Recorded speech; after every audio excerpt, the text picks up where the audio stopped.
I'm a soldier, I'm a man.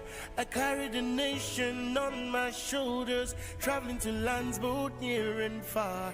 I'll stand at my post, I'm keeping guard. If I speak to you from far beyond, if I never get to see the rising sun,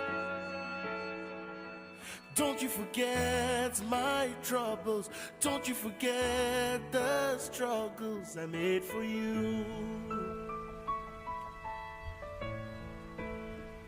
So if I die before you wake, the promise I made, I didn't break it. I kept my word to fight for you. If I die before you wake, I'm sorry to say I didn't make it. Remember me, pray for me. I'm your soldier, I'm your soldier. Don't you forget my troubles. Don't you forget the struggles I made for you.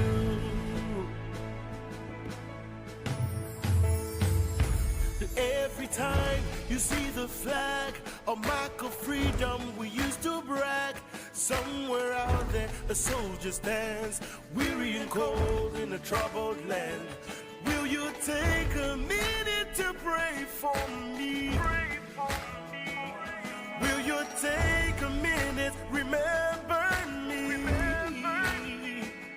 Don't you forget my troubles. Don't you forget my struggles I made for you.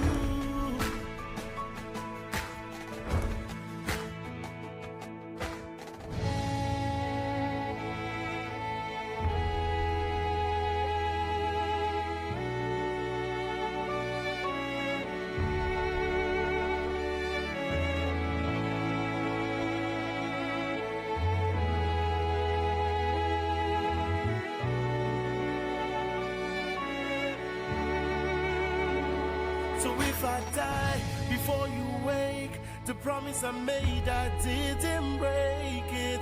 I kept my word to fight for you. If I die before you wake, I'm sorry to say I didn't make it. Remember me, pray for me. I'm your soldier, I'm your soldier.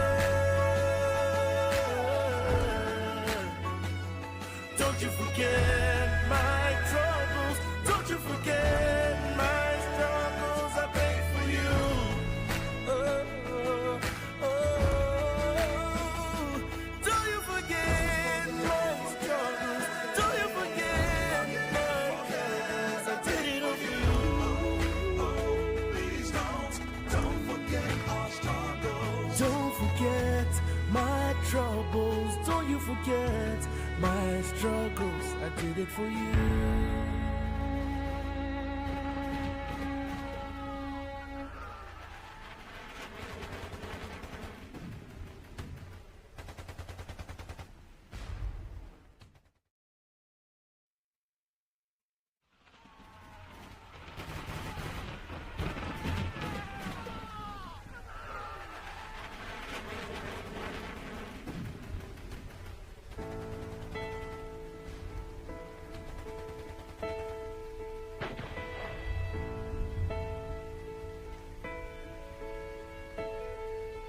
I'm a soldier, I'm a man.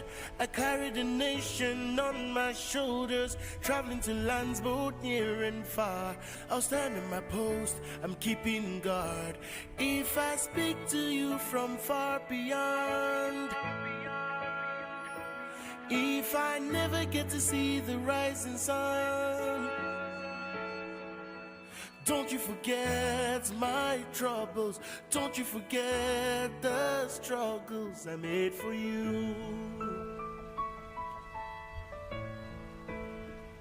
So if I die before you wake, the promise I made, I didn't break it. I kept my word to fight for you. If I die before you wake, I'm sorry to say I didn't make it. Remember me, pray for me. I'm your soldier. I'm your soldier. Don't you forget my troubles. Don't you forget the struggles I made for you.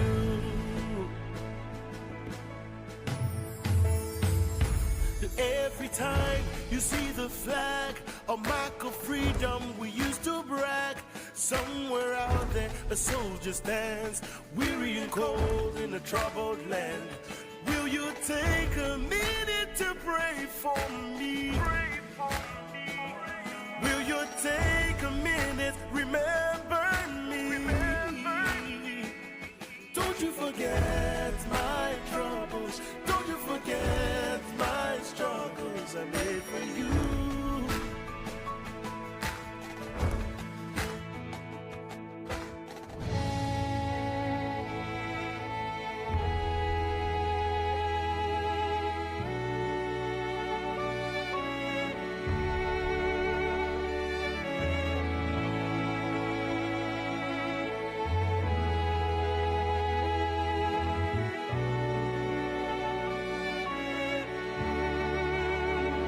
So if I die before you wake, the promise I made, I didn't break it.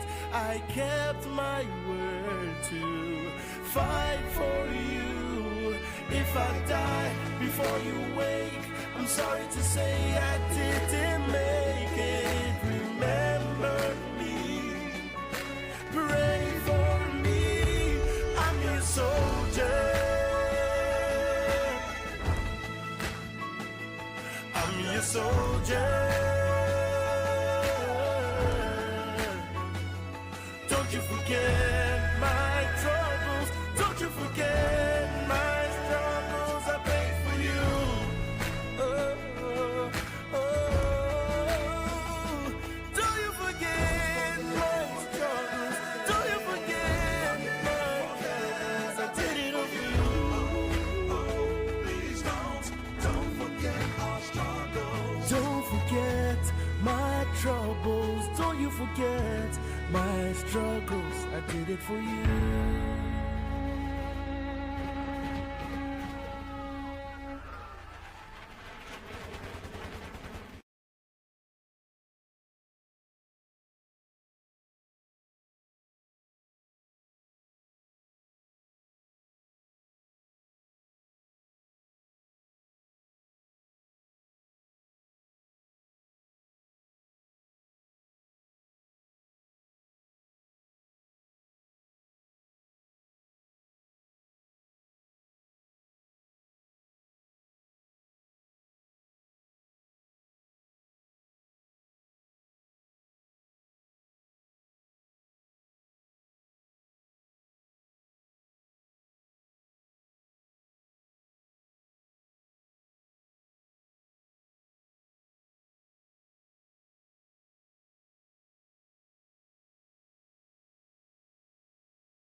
if I die before you wake, the promise I made, I didn't break it. I kept my word to fight for you. If I die before you wake, I'm sorry to say I didn't make it. Remember me, pray for me, I'm your soldier. I'm your soldier. Don't you forget my troubles. Don't you forget my struggles. I pay for you. Oh, oh, oh. Don't you forget my struggles. Don't you forget my struggles. I did it over you. Please don't forget our struggles. Don't forget my troubles. Don't you forget my struggles. I did it for you.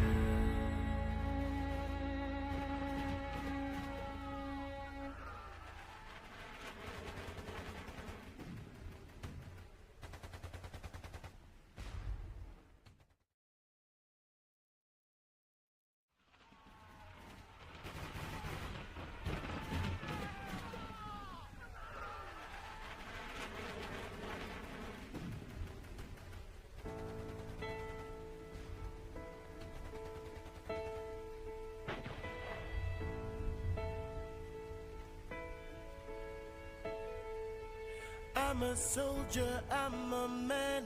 I carry the nation on my shoulders, traveling to lands both near and far. I'll stand at my post, I'm keeping guard. If I speak to you from far beyond, if I never get to see the rising sun,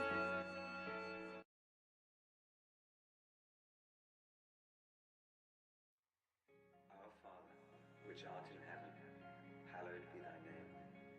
Thy kingdom come, thy will be done, on earth as it is in heaven. Give us this day our daily bread, and forgive us our trespasses. teach me how to pray. Teach me how to worship right. Lord, I'm your baby. You called me your baby. Teach me how to pray. Teach me how to worship right. Lord, I'm your baby. You called me your baby. Oh, all I want is you. All I want is you. Breathe upon me. Breathe upon me. You're my everything. You're the life I live. Breathe upon me. Breathe upon me. Tell me what to say. Show me how to live for you. Lord, I'm your baby. You called me your baby. Yeah. All I want is you. All I want is you. Breathe upon me. Welcome you to this International CSR Conference put together by His Love Foundation, the CSR arm of the Redeemed Christian Church of God. My name is Babajide Benson, and it's a privilege to be the Master of Ceremonies for this occasion. To get started, I'm going to respectfully request that in Jesus' name you put your phones on silent or vibrate mode. If you use an iPhone 15 or 16 or 17 or 18, please put your phone on silent. If you use a Samsung Fold or Flip, please put your phones on silent. If you use itel or Oppo or Infinix or Tecno, off your phone. Like, put it off completely. Okay, remove the battery from the phone. Put the phone in your bag and put the battery in your pocket. Yes. Those phones have a way of just coming alive. Those phones that can work as radio, TV, DSTV decoder, data bundles, and everything. All right, that's on a lighter note. I respect the handsets that you use. So our phones are off. As a mark of respect for our country, we will rise for the national anthem. And what that means is that when the national anthem begins, there will be no form of movement. Ushers, please take note. You kindly ask our guests who are coming in, once the national anthem is on, to please hold on and respect the Federal Republic of Nigeria. Shall we please rise for the national anthem of the Federal Republic of Nigeria? You please stand, if you can, at attention. No movement. National anthem.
Thank you. You may please take your seats. You are welcome once again. It's His Love Foundation, the maiden edition of the International CSR Conference. As a foundation, we have touched almost every sphere of life. The 17 United Nations Sustainable Development Goals have guided our impact and our outreach in different communities across Nigeria. Again, we are the CSR arm of the Redeemed Christian Church of God. And we're in church. We're in a church auditorium. And there's no better way to start the event after the national anthem by committing this ceremony into the hands of Almighty God. It's therefore my pleasure to welcome for a short opening prayer Dr. Tokunbo Adesanya. Please put your hands together for him.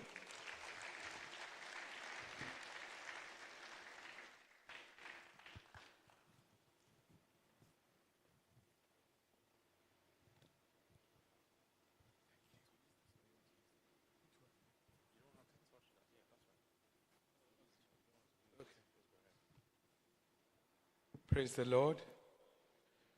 Can we rise as a mark of respect unto God?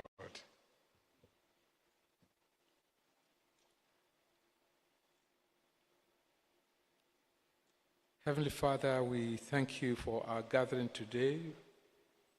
Our gathering, O God, is unto you.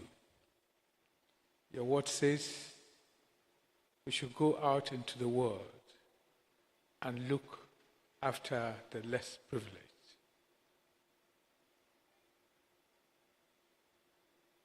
This is our desire, O God. This society or this organization, His Love Foundation, is to do that, O God, to feed the poor, to visit the prisons, to visit the sick, to clothe the naked. Heavenly Father, empower us, O God, to be able to do your will. That we, O God, that you have blessed, may remember the ones that are lacking. Lord God Almighty, we commit this occasion into your hand this morning. Grant to the speaker, Lord, your wisdom, that you will speak directly to our minds, that we'll be able to live here to do that which you have purposed for us. I ask this, Lord, in Jesus' mighty name. Amen.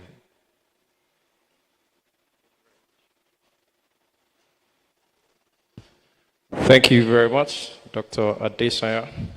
I'll take a moment to acknowledge the presence of some persons, and it will go on at different times in the course of the event. First of all, it's my pleasure to recognize the chairman of His Love Foundation and senior pastor of the RCCG City of David, Pastor Idowu Iluyomade. Please put your hands together for Pastor Iluyomade.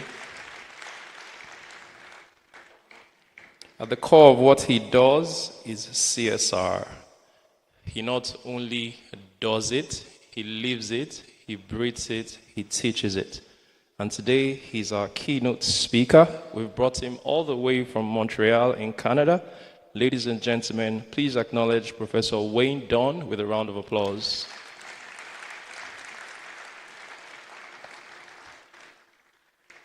It's also my pleasure to recognize the Consul General of the Canadian Deputy High Commission in Lagos, represented by the Senior Trade Commissioner. Ladies and gentlemen, Mr. Didembolo Zaya Kuyena. Please put your hands together for him. Also from the Canadian Deputy High Commissioner, from the Canadian Deputy High Commission, we have the Trade Program Coordinator, Mwanya Nanka. Please put your hands together for her. We also have royalty in our midst. We have the Olopon of Iru Kingdom, High Chief Olumide Oniru Kabiyesi, Kadek Belori Kibata Belese, Kiru Kerek Belowo, Kashe Belenu. Also with the High Chief from Oniru is the Alawe of Iru Kingdom, High Chief Adebayo Alda Kabiyesi. You're welcome, sir. Both of them are representing the Oniru of Iruland, Oba Omogbolan Lawal Abisogun II. We will take more recognitions as we go ahead. It's now my pleasure to invite you to please enjoy this brief documentary of the impact of His Love Foundation across Nigeria. We are in all 37 states of Nigeria. Please don't quote me. I'm the only one who's saying that there are 37 states in Nigeria. But because of the love in our hearts and the joy that people have to give, we've been able to impact people in education, in health, in correctional centers, in rehabilitation, and what have you. If the documentary is ready, please play it down. Thank you.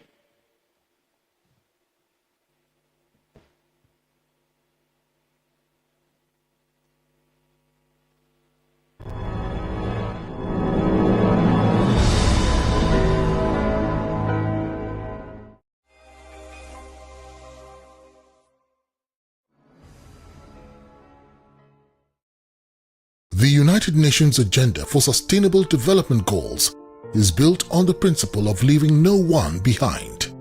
These goals are at the core of our social responsibility. We are His Love Foundation, a global charity. In healthcare and well-being, for instance, we have donated intensive care units to 4 teaching hospitals.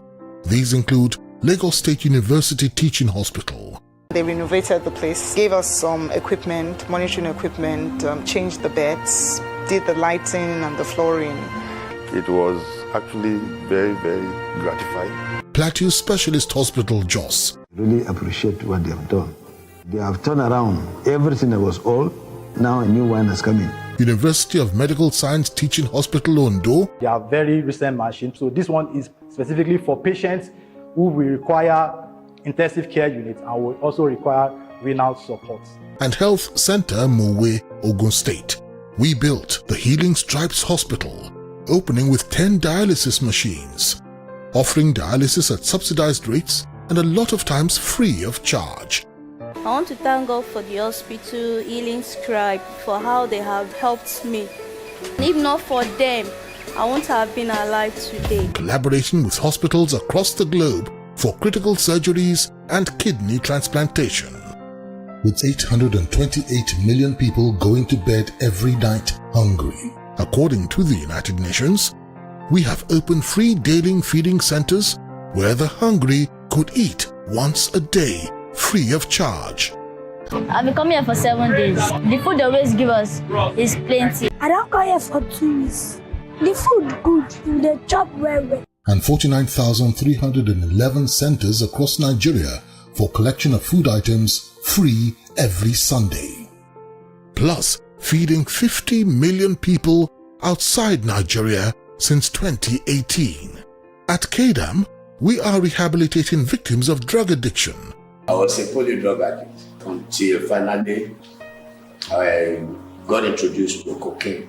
December 1969, I had the taste of tobacco for the first time. By 1983, I entered coke, and that was the end of the story. I appreciate KDAM for making me to find Christ, in whom I find purpose. I got fed up and I was contemplating suicide. It was that time that I met KDAM. Supporting prisoners' education from O-level, GCE to tertiary institutions. I'm studying peace studies and conflict resolution. I want to become a peacemaker in society. Built an ICT center, a chapel, and a library, while providing 5,000 meals for them every Sunday. Refurbished and equipped their hospital, provided an ambulance, a power generating set, plus 48 solar-powered lights. We're passionate about quality education for indigent children, building free schools, providing free meals and uniforms to pupils with disabilities. Thank God for HLF. Now I can speak English and read. And for those without clean water, we have constructed 8,698 boreholes. We have been very happy with the water here. Even our wives, our children, they are all very happy.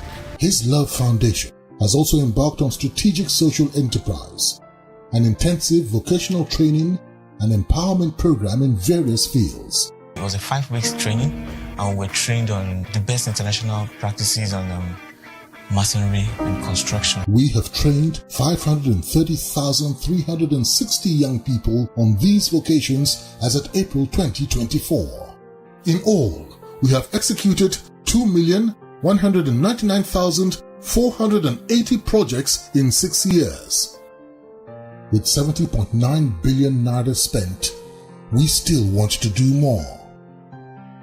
We are now reaching out for partners. If you can commit to give 1,000 naira every month or 12,000 naira for 1 year, you are a partner. If you commit 12,000 naira at once, you'll get 1 million naira personal accident insurance, plus 100,000 naira reimbursement for medical expenses, courtesy our insurance partners. For details, visit our website. His Love Foundation.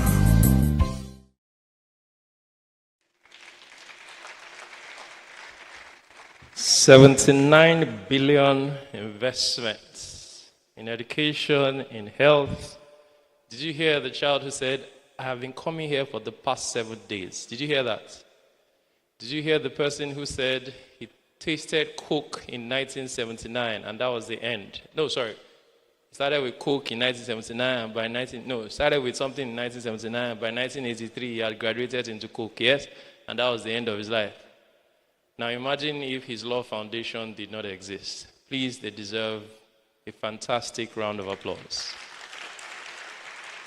79 billion from contributions like people like you and I, a token 1,000 naira monthly. 79 billion. It's not up to the money that some people used to pay their children's school fees up front. I didn't say anything.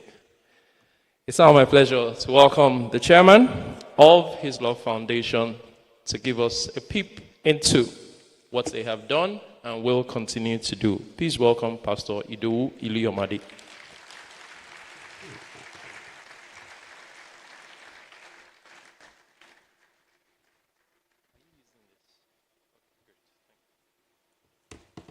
Praise the name of the Lord. Let's clap for Jesus. Hallelujah. Thank you so much for attending, and I'd like to salute all those that are online also. I'd also like to salute my sweetheart of 44 years, Pastor Dr. Shiju Iliamade, who is supposed to be with us.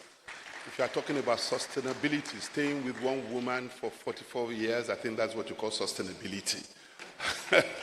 Praise the name of the Lord. I'd like to welcome every one of us to this maiden conference, an international conference, and it's themed Driving Collaboration for Sustainable Development. And this conference, as you all know, is being hosted by His Love Foundation, which is the charity arm of the Redeemed Christian Church of God. I'd like to appreciate our General Overseer, Pastor E.A. Adeboye, and his lovely honey circle of well over 50 years, Pastor Folu Adeboye. Can we just clap for Jesus for our fathers and mothers? Amen. Hallelujah. And interestingly, the keynote speaker of today and my team, we interacted for the very first time many years ago, I think 2018 or 2019, when he had a conference at the Canadian Embassy, and was the first international conference that we were attending because we had just been birthed then. And it was a wonderful conference that left a lasting impression on us. And we kept in touch.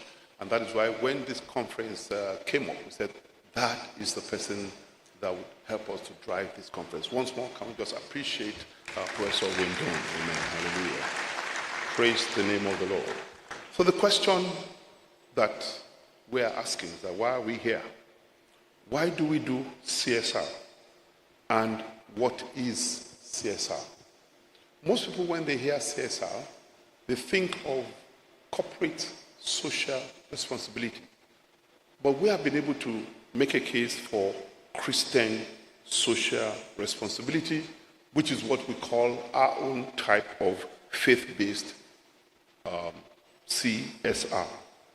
You see, years ago, we discovered that the term CSR should be Christian social responsibility and not corporate social responsibility, because the fundamental principles of CSR are enshrined in the most salutary injunction of God to love your neighbor as yourself.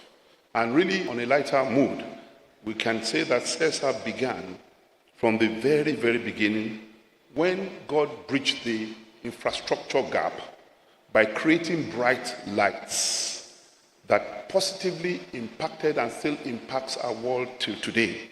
When in Genesis 12 he said, "Let there be light." Praise the name of the Lord. But you see, like many contemporary words, the word company, that is the fulcrum of corporate social responsibility, has its root in Latin and is derived from two words, cum and panis, which means breaking bread together. So we believe that the origin of CSR, breaking bread together, that has communal and social connotation, that speaks of the way of life of the early Christians, must have its roots way back in the beginning, thousands of years ago, because in the book of Acts, we believe that we can see how people were living together, sharing things together, and this was predated by what happened in Leviticus 25 and 35, which was written by Moses about 1300 BC. The Bible says that there was communal living, and even the poor that find themselves into poverty needed to be helped like a stranger. So this way of life had endured even before the first and the oldest company in the world, called Congo Gumi, was incorporated in 578 AD. That's less than 2,000 years ago. So, in defining CSR, we would say that Christian social responsibility is a faith-based obligation to meet ethical and societal needs through the demonstration of love, and the kind of love that positively impacts the environment, the communities, and individuals. So for us, simply put, CSR, Christian social responsibility, is love in action. We've been able to change this narrative so much that the term Christian social responsibility has caught the attention of major institutions like the BBC, that came to do a documentary on our own type of CSR. Apart from that, the big Ivy League universities also have been able to do documentaries and research using our organization as a case study. For example, Cambridge University, they did a case study on us, the case of religion and development in Nigeria, through the case of RCCG. Virgil University in the Netherlands, their own was social praxis in holistic Pentecostal missiology, an evangelical perspective on mission practice of the Redeemed Christian Church of God, RCCG in Nigeria. Ashbury Theological Seminary in Kentucky, USA, there is how are the fastest growing churches in Nigeria intersecting or interacting with the poor with poverty alleviation. And our own University of Ife, that I'd love to call it, in my days we used to call it Great Ife. And if you went to University of Ife, if you are here when I say Great Ife, you say great. Great Ife, great. So, but now they call it Obafemi Awolowo University. They did a study of corporate social responsibility practices in selected organizations in delivery of infrastructure projects in Lagos State. And they were all attracted because we stood out and said that this thing really should have its roots in how the way of life of early Christians was. And for us, we choose to call it Christian social responsibility. However, whether it's Christian social responsibility or corporate social responsibility, we thank God that there's an alignment as both terminologies seek to create stakeholder engagement, business value, social value, and environmental stewardship. So whether you call it corporate social responsibility or Christian social responsibility, we have the same focus, and that is why we're all here today. Now, one thing that is most important in life, in business, is you need to know your purpose, the why you are doing something. If you do not know the why, it's not likely that whatever you are doing will endure or will be sustainable. So for us, we discovered the why. And it is because we know the why we're doing CSR that makes our vision sustainable to endure and meet the future, present and future needs of our society. For us, CSR is compelling.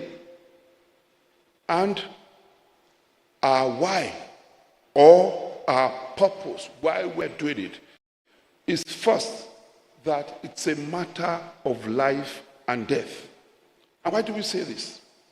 Because at the end of the age, when we all pass from this world, the Bible tells us in Matthew 25, 41 to 46, that the questions they're going to ask every one of us, whether corporate, CEO, or member, or an individual in society, on Judgment Day, is CSR questions.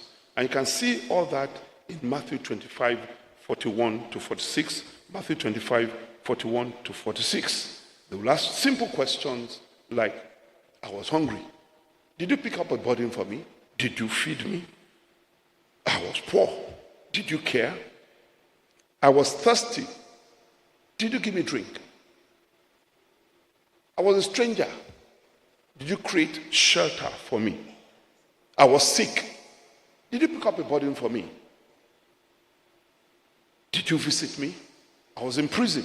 Did you care? You know, these are all CSR questions. And they've told us in advance that when you get to heaven, your passage to heaven is if you can answer these questions. If you cannot answer these questions with data that are being checked and being written even in heaven, then I pray not, your home will be in hell.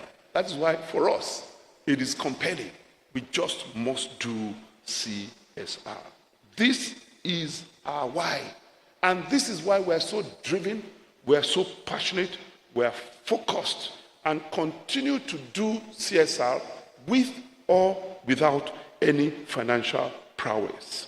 We see a compelling future, and because we can see it and we can start it, we connect this work called CSR with our hearts, our time, our energy, our resources, our skills, so that we can bring this dream of the future to pass without any compromise. Now, today's conference is themed Driving Collaboration for Sustainable Development. Sustainable development can be defined as meeting the needs of the current generation without compromising on the ability of the future generations to meet their own needs. There's an emphasis on sustainability, which creates a balance of meeting present needs without compromise of the future needs of generations yet to come. So basically, how do we solve today's problems without creating a problem for tomorrow? You can see all the problems created by global warming, and now people are going green and doing things. It's because they are thinking of sustainability and how solving the problems of today will not affect those that are coming tomorrow. So it is important when we are thinking of sustainability development, we must support the long-term goal with implementation of systems, frameworks, and support for global, national, and local entities. And one of the ways that we are preferring to do this is by driving collaboration.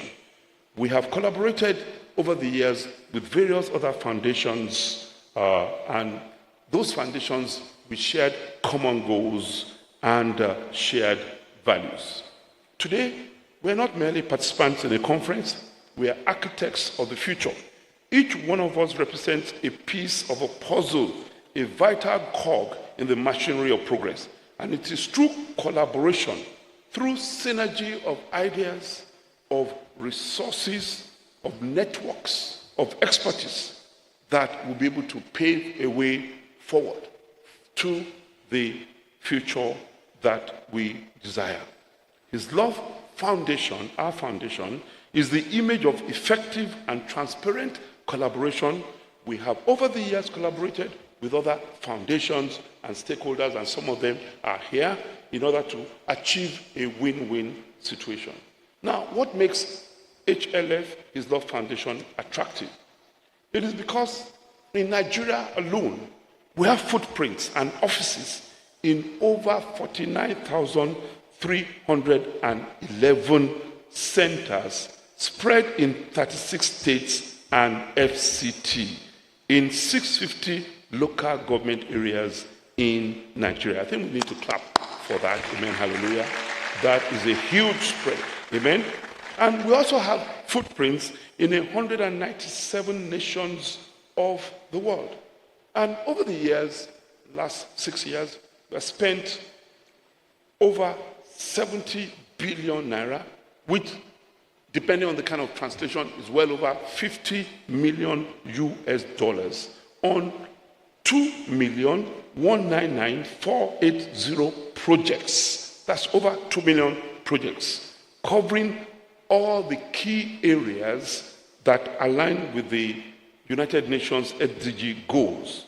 We operate in education, that is SDG 4, health, SDG 3, hunger, SDG 2, prison or corrective centers, SDG 2, SDG 3, 4, 16, and 17, social enterprise, SDG 1 and SDG 8, and rehabilitation, which is SDG 5 and SDG 16. Let's just clap for Jesus for this. Amen. Hallelujah. And our reporting model is top-notch. We report our activities through a very transparent and centralized data gathering portal every day. And we collect everything every month. It's secure and easily accessible. Our reporting follows the global reporting standards. That's what we call GRI. So no matter how dedicated or well-funded a singular organization may be, we cannot aim to tackle the complex issues we face in our world alone. It's the understanding that by pulling our talents, our resources, our perspectives together, that we can achieve far more together than we could ever do apart. They say that if you want to go fast, go alone. But if you want to go far, go together. We are better together. Any organization that chooses to partner with us does not have to set up offices or hire staff or foot soldiers in any of the 36 states of our nation and the FCT, or in any 197 nation of the world where we already have footprints. This necessarily reduces any amount you could have budgeted for building infrastructure and getting staff to support your good works. We can do this for you. And that is why they call us the beautiful bride. Let's clap for the beautiful bride called HLF. Now, collaboration is more than just a means to an end. It's a mindset, a commitment to shared goals and collective action. It requires us to set aside ego and territorialism in favor of cooperation and mutual support. It challenges us to listen as much as we speak, to learn from each other, from our successes, from our failures, and to embrace diversity in all forms. We need to collaborate on projects that address common sustainability goals and priorities, thereby maximizing impact. We need to share best practices, lessons learned, and successful strategies to promote knowledge, exchange, and continuous improvement, while sometimes we need to co-create solutions to sustainable challenges by the time we begin to network. And we find out that innovation will be promoted, initiatives become effective and sustainable in the long run.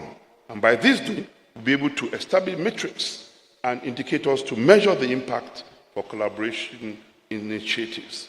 Today, as we embark on this journey together, let us be guided by the spirit of collaboration in all that we do. Let us seek our common ground, build bridges across divides, forge partnerships that transcend boundaries. Let us harness the power of technology, innovation, and grassroots activism to drive meaningful change in communities around the globe. People of God, ladies and gentlemen, I want to say that I believe that this is the first time that NGOs and all kinds of companies and businesses are called together to see how they can collaborate. And I pray that at the end of it all, we'll achieve the vision of this conference. So, I welcome you once more to this conference, and we look forward to joining our hands together for the greater good and a brighter future for this generation and indeed for the future generations to come. So, finally, when you think CSR, think driving collaboration for sustainable development. Think first, HLF, His Love Foundation. We are better together. Thank you very much.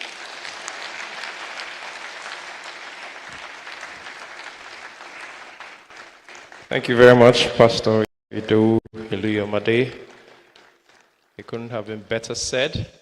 And goal 17, of the Sustainable Development Goals talks about partnership for the goals. That is an open invitation that has been extended to everyone, corporate individuals, by Pastor Iluyamade. HLF is the beautiful bride. You don't need to set up offices across the Federation.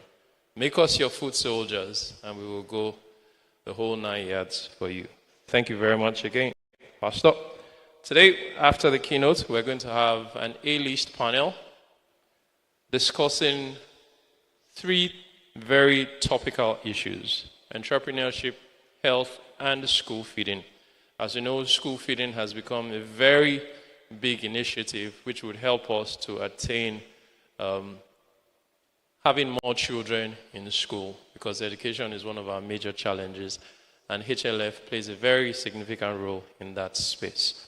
That panel is going to have the following persons who I'd just like to acknowledge their presence. Please, if you're here, just stand to be recognized.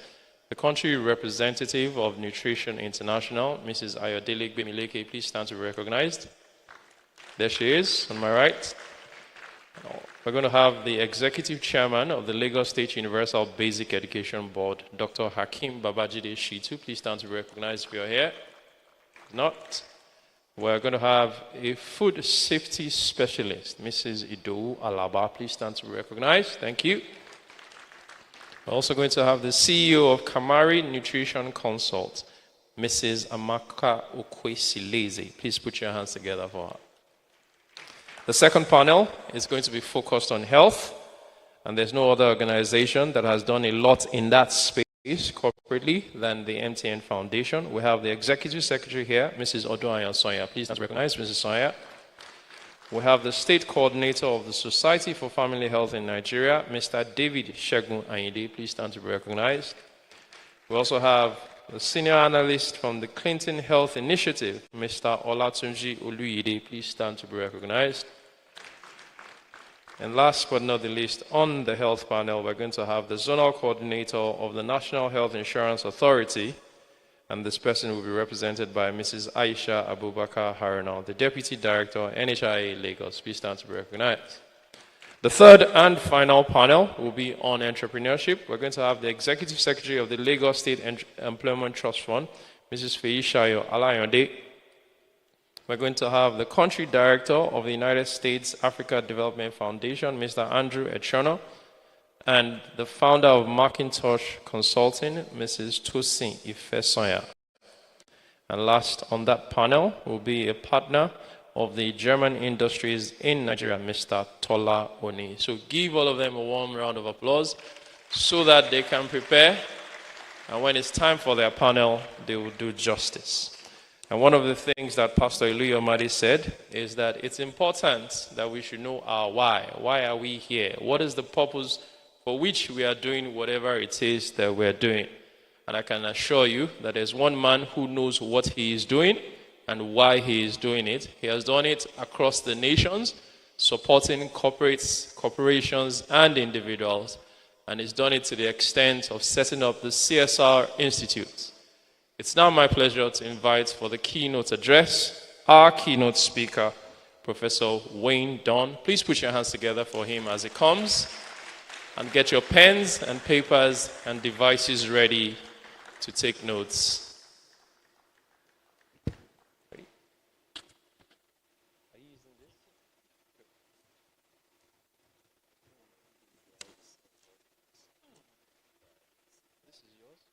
Okay, so you turn it by yourself, yeah?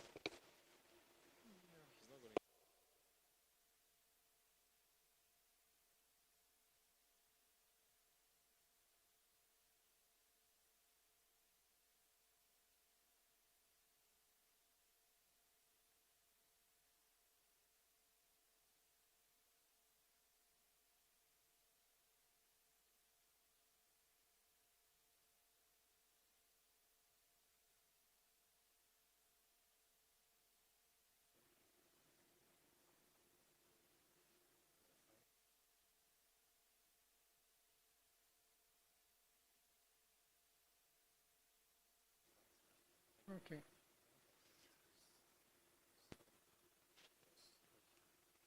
Hello, everyone. How's the sound? So I can't stand behind there. I'm honored. Pastor, congratulations on the work that you've done, the people you've brought together, and the team that you've assembled with you to create all of this impact that we're seeing. I have to wake my computer up. It was sleeping. Okay, I don't know if this clicker is going to work or not, but if not, we'll get through it. So I want to talk today. We've heard such a compelling case for really what is the golden rule. It's doing unto others as we'd have others do unto ourselves. That's really the basis of it. Pastor spoke very eloquently about knowing our why, knowing our purpose, knowing why we're doing it. I want to talk about the why for business. I want to talk about the why for corporate social responsibility. I want to talk about what has driven that, and then how there is such a natural, almost, collaboration with what is being done by the foundation and by others, on how by collaborating we can do more, we can achieve more, and we can impact more. We can impact society and the environment more. So this was working a while ago. We've all, from the business side, we hear a lot of language around this. We hear a lot of language around sustainability, whether it's corporate social responsibility or sustainable development or environment, social and governance, ESG, or social license, or shared value, or social impact. Let's just set that aside and remember, as Pastor said, that it's all about value. It's about social value. It's about environmental value. It's about business value. It's about Christian values. It connects across. So I'm going to go very quickly through some of what has driven businesses of all types and all over the world to be paying a lot more attention to issues of sustainability and social responsibility. To do that, I want to step back a little bit and just think of the world. Think of the last 50 or 60 years. I know, the phone that's there, it's not that long ago that we had those phones. In fact, the village I grew up in northern Saskatchewan in Canada, we didn't have those phones until I was a teenager. It was very isolated. But we used to do all of our communication with letters. And suddenly the world has changed.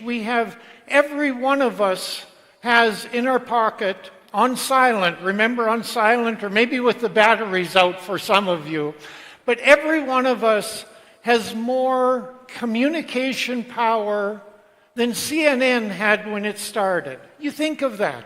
We have more communication power in our pocket than CNN had when it started. And that's part of what has really driven this issue for companies, because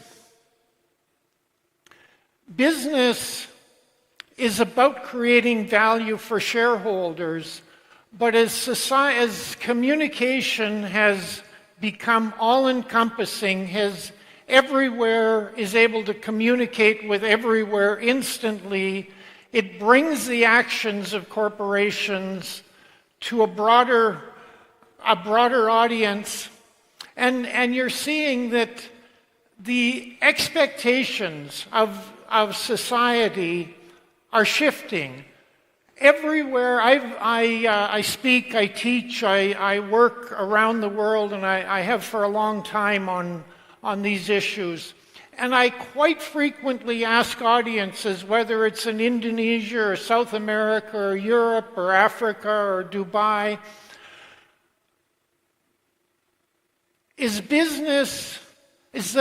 are the expectations of society towards business increasing, staying the same, or decreasing? Is society expecting business to do more, have more social impact, to be better at becoming an environmental steward, or are they staying the same? Everywhere, people are saying these expectations are increasing.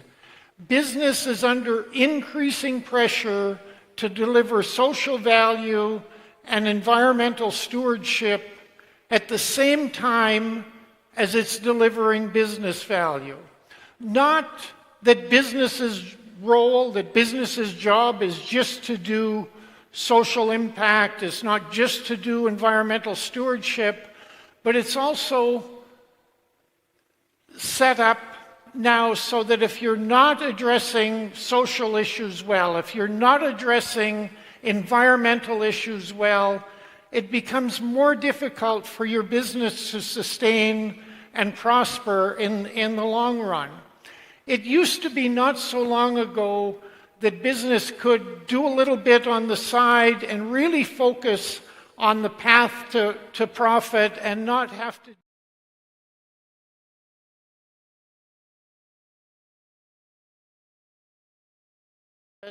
The path to success has shifted, and business success really passes through social impact and environmental stewardship. And if business is not getting those issues right, they face increasing pressure and increasing risk.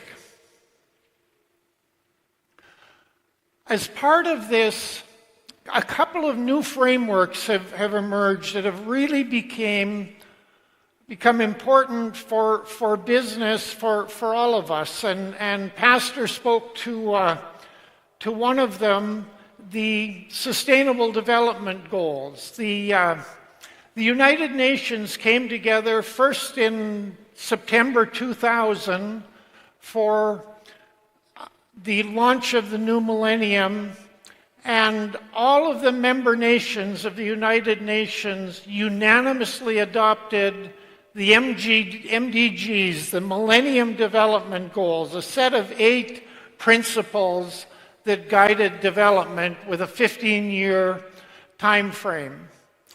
2015 was the 15th year, and the world came together at the General Assembly of the United Nations in September 2015 and adopted the SDGs, the Sustainable Development Goals, which form the development framework for the planet. And unlike the MDGs, the SDGs were set up, as Pastor said, to ensure that none are left behind, and set up to not just be an instrument of government and civil society, but also to include business, to include everyone in this goal. And the SDGs are a very valuable framework for business. Business is under increasing pressure to deliver on social impact, on environmental stewardship, on community value and impact. All of these are embodied in the SDGs, and the SDGs can be a great framework for communication. As you see what the foundation is doing, you're seeing how they're using them.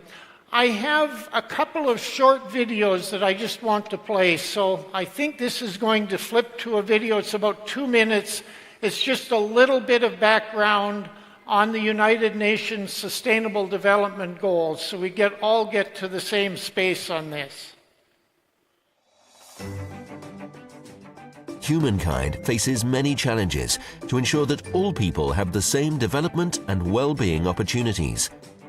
In the year 2000, the United Nations adopted 8 objectives to meet the main needs of the poorest. 15 years later, 193 countries adopted the 2030 Agenda that sets out the Sustainable Development Goals. a new horizon with the most pressing challenges for human beings in the coming years. These are 17 ambitious goals that require the collaboration of civil society and the public and private sectors, whose success means a more egalitarian and livable world. The eradication of poverty and hunger so as to ensure a healthy life. Achieve universal access to basic services such as water, sanitation, and sustainable energy. Support the generation of development opportunities through inclusive education and decent work. Foster innovation and resilient infrastructures by creating communities and cities capable of producing and consuming in a sustainable way. Reduce inequalities in the world, especially gender inequalities. Caring for the environment by combating climate change and protecting oceans and terrestrial ecosystems. Promote collaboration between different social actors to create an environment of peace and sustainable development. If we achieve these sustainable development goals among people, governments, and companies, we will make the world a more prosperous place for all.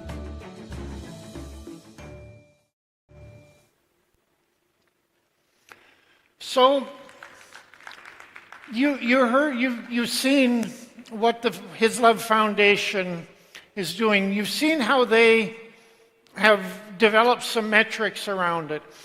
Of course, I don't know if there's any PhD economists in the crowd here, but if there are, I'll apologize. But there were too many PhD economists involved in the SDGs, and the framework, the metric systems that they set up for managing them were very intimidating. It's important at a national level, at a country level, for national accounts, for tracking some of it.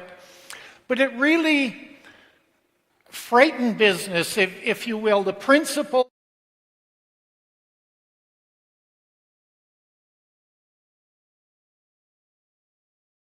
quite simple.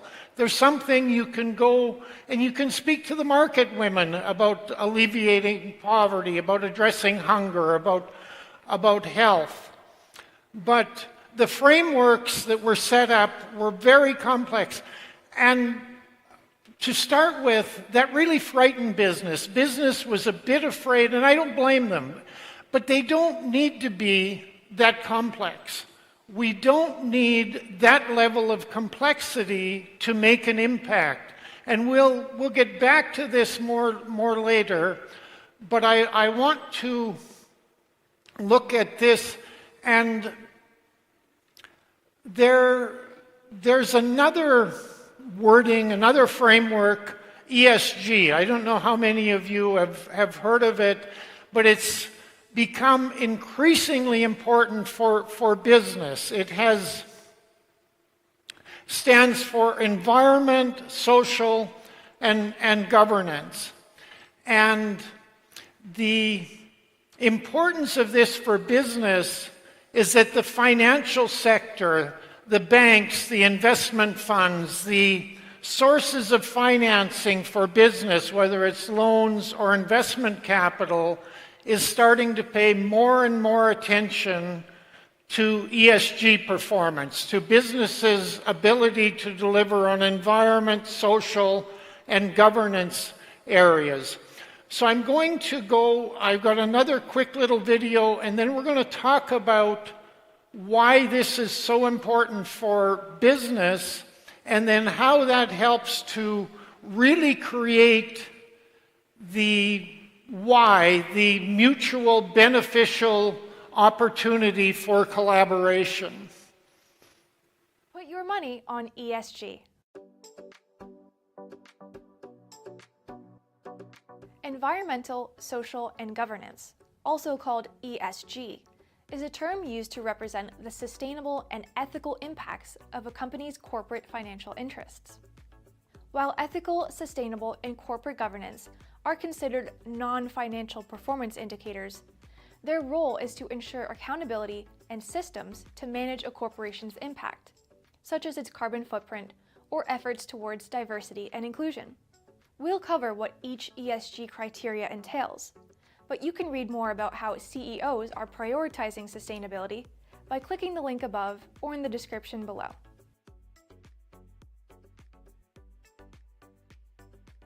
Each principle of ESG plays an integral role in the effort to increase focus on sustainable and ethical investments. Environmental factors focus on how much an organization considers the protection of natural resources. Examples include climate change, biodiversity, energy performance, air and water quality, and natural resource depletion. Social factors address how an organization treats people. Examples include global and local community relations, customer satisfaction, employee diversity, equity, and inclusion, employee engagement and relations, human rights and labor standards, and efforts to fund projects or institutions that will help poor and underserved communities. Governance factors examine how a corporation polices itself, with a focus on internal system controls and practices to maintain compliance.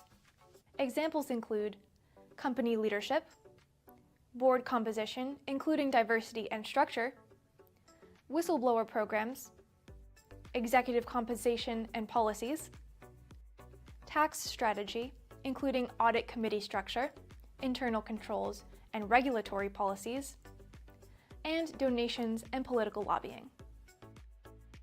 Do you consider ESG criteria or sustainability when making purchases or investment decisions? Leave your thoughts in the comments below, and be sure to like and subscribe too.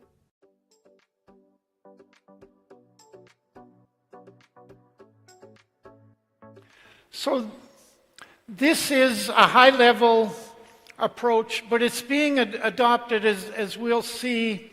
Most of the capital that's becoming available, whether it's investment capital, whether it's loans for businesses, there is some focus on ESG. There are some quite complex ESG scorecards and rating systems, and we're not going to go into them. They tend to apply more to very large corporations, the corporations that have their own internal resources that are able to deal with a lot of this. There are a lot of companies, a lot of banks. We do some work with EcoBank, West Africa, and they've just raised a pool of money from a fund, and it's an ESG fund. So that's starting to drive some of their lending practices, some of their investing practices. When businesses are coming to them for loans, businesses are having to explain their ESG impact. What are they doing? What is their environmental impact? What is their social impact? How are they governed? These are becoming more important. Some estimates say that 85% of business investment decisions, so that's the funds that are investing or loaning money to business, are taking some level of ESG performance into account, and up to 35% of the funds are actually pure ESG funds. They're only investing in activities that have an ESG component to them. The scorecards are a way of trying to develop a common rating system for it, but it gets very, very complex. So there's a number of scorecards.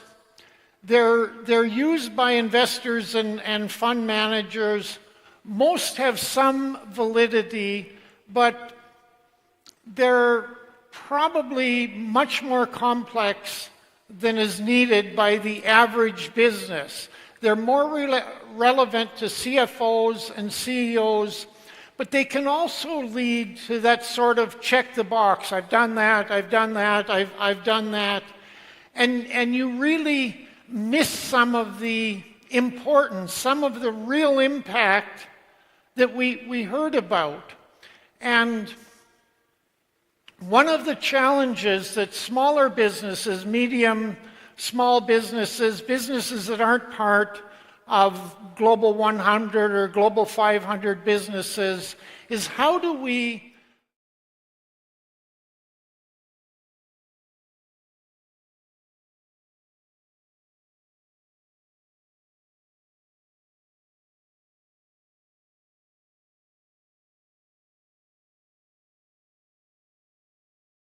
act is increasingly important for their business success.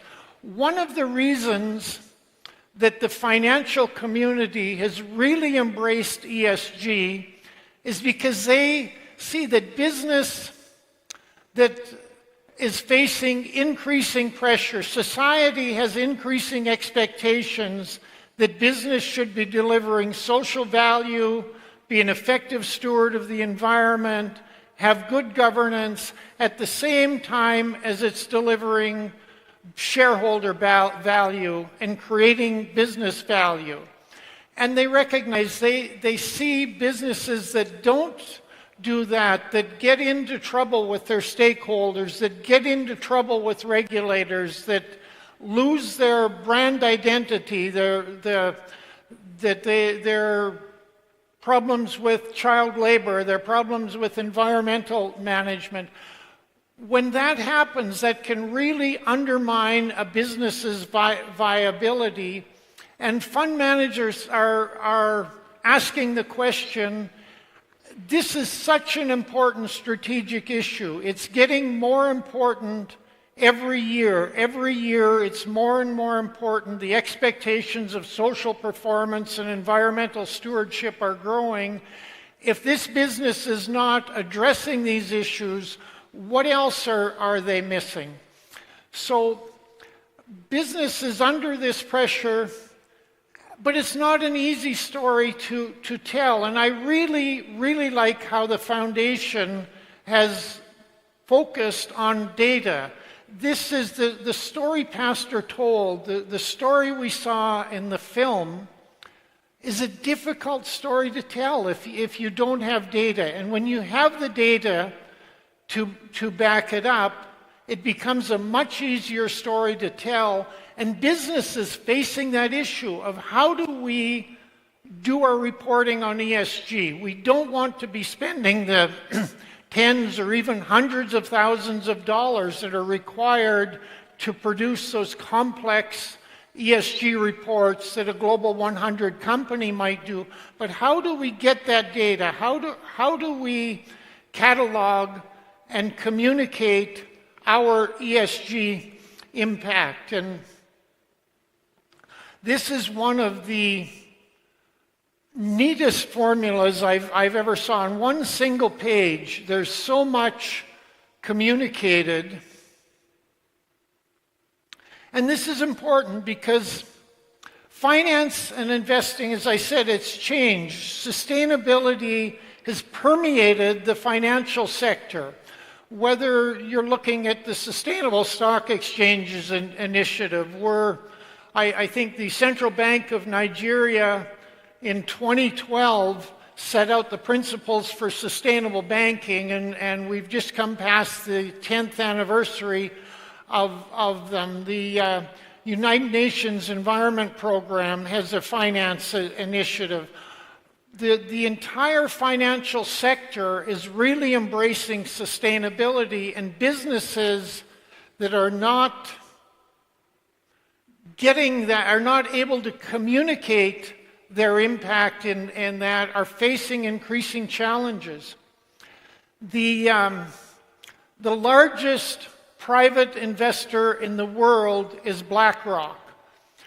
They have over $6 trillion under management. That's not 6 trillion naira, that's $6 trillion. The CEO sends a letter to the companies they invest in every year. A couple years ago, the core message in the letter was contribute to society or lose our support. If as a business, you are not contributing to society, you're going to lose my support as an investor.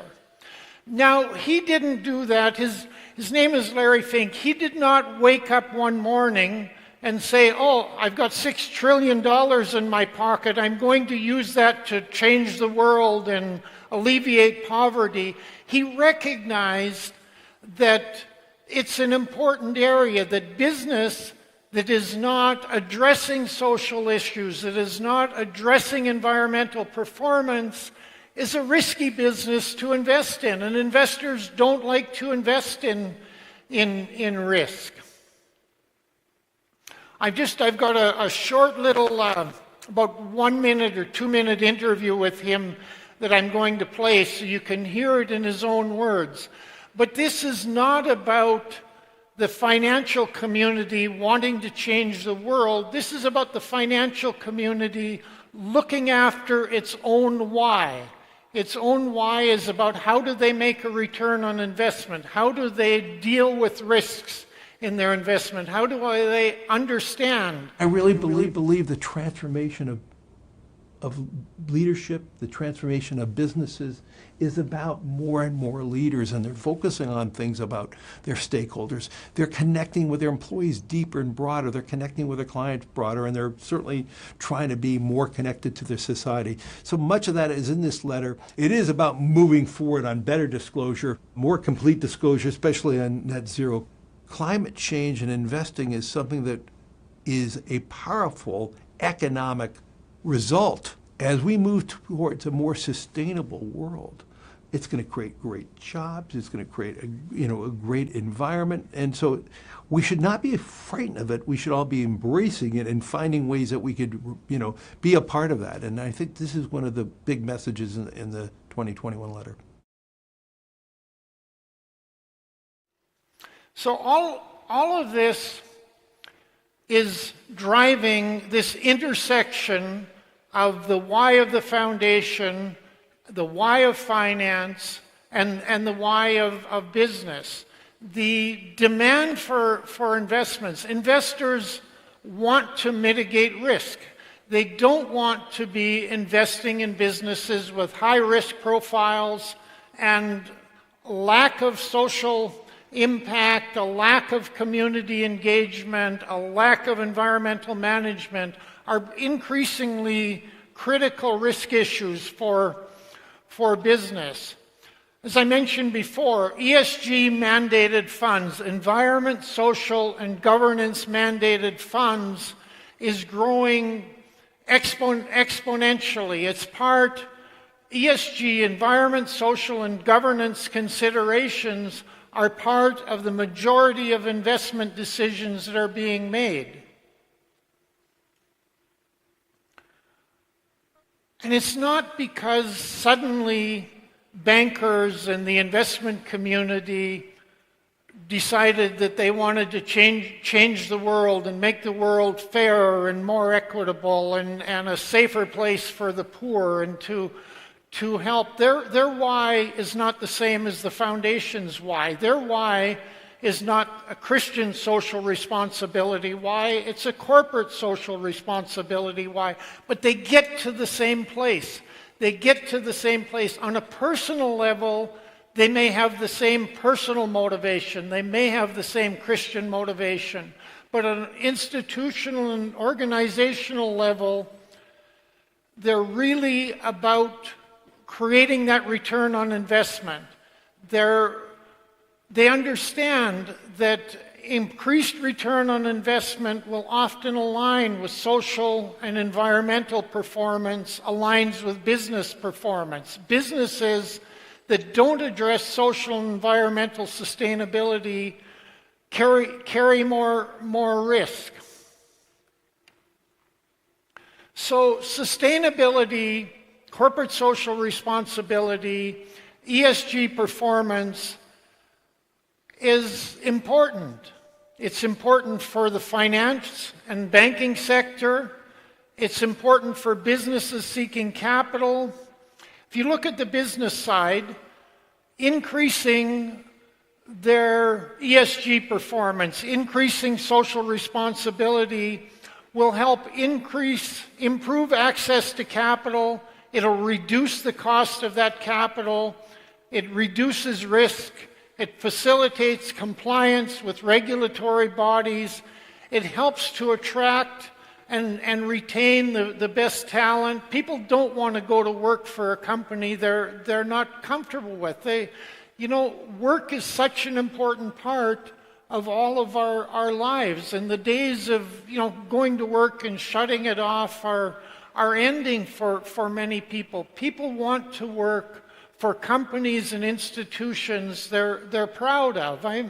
If you look at the statistics we saw from the foundation, everybody that's here should be very proud of them.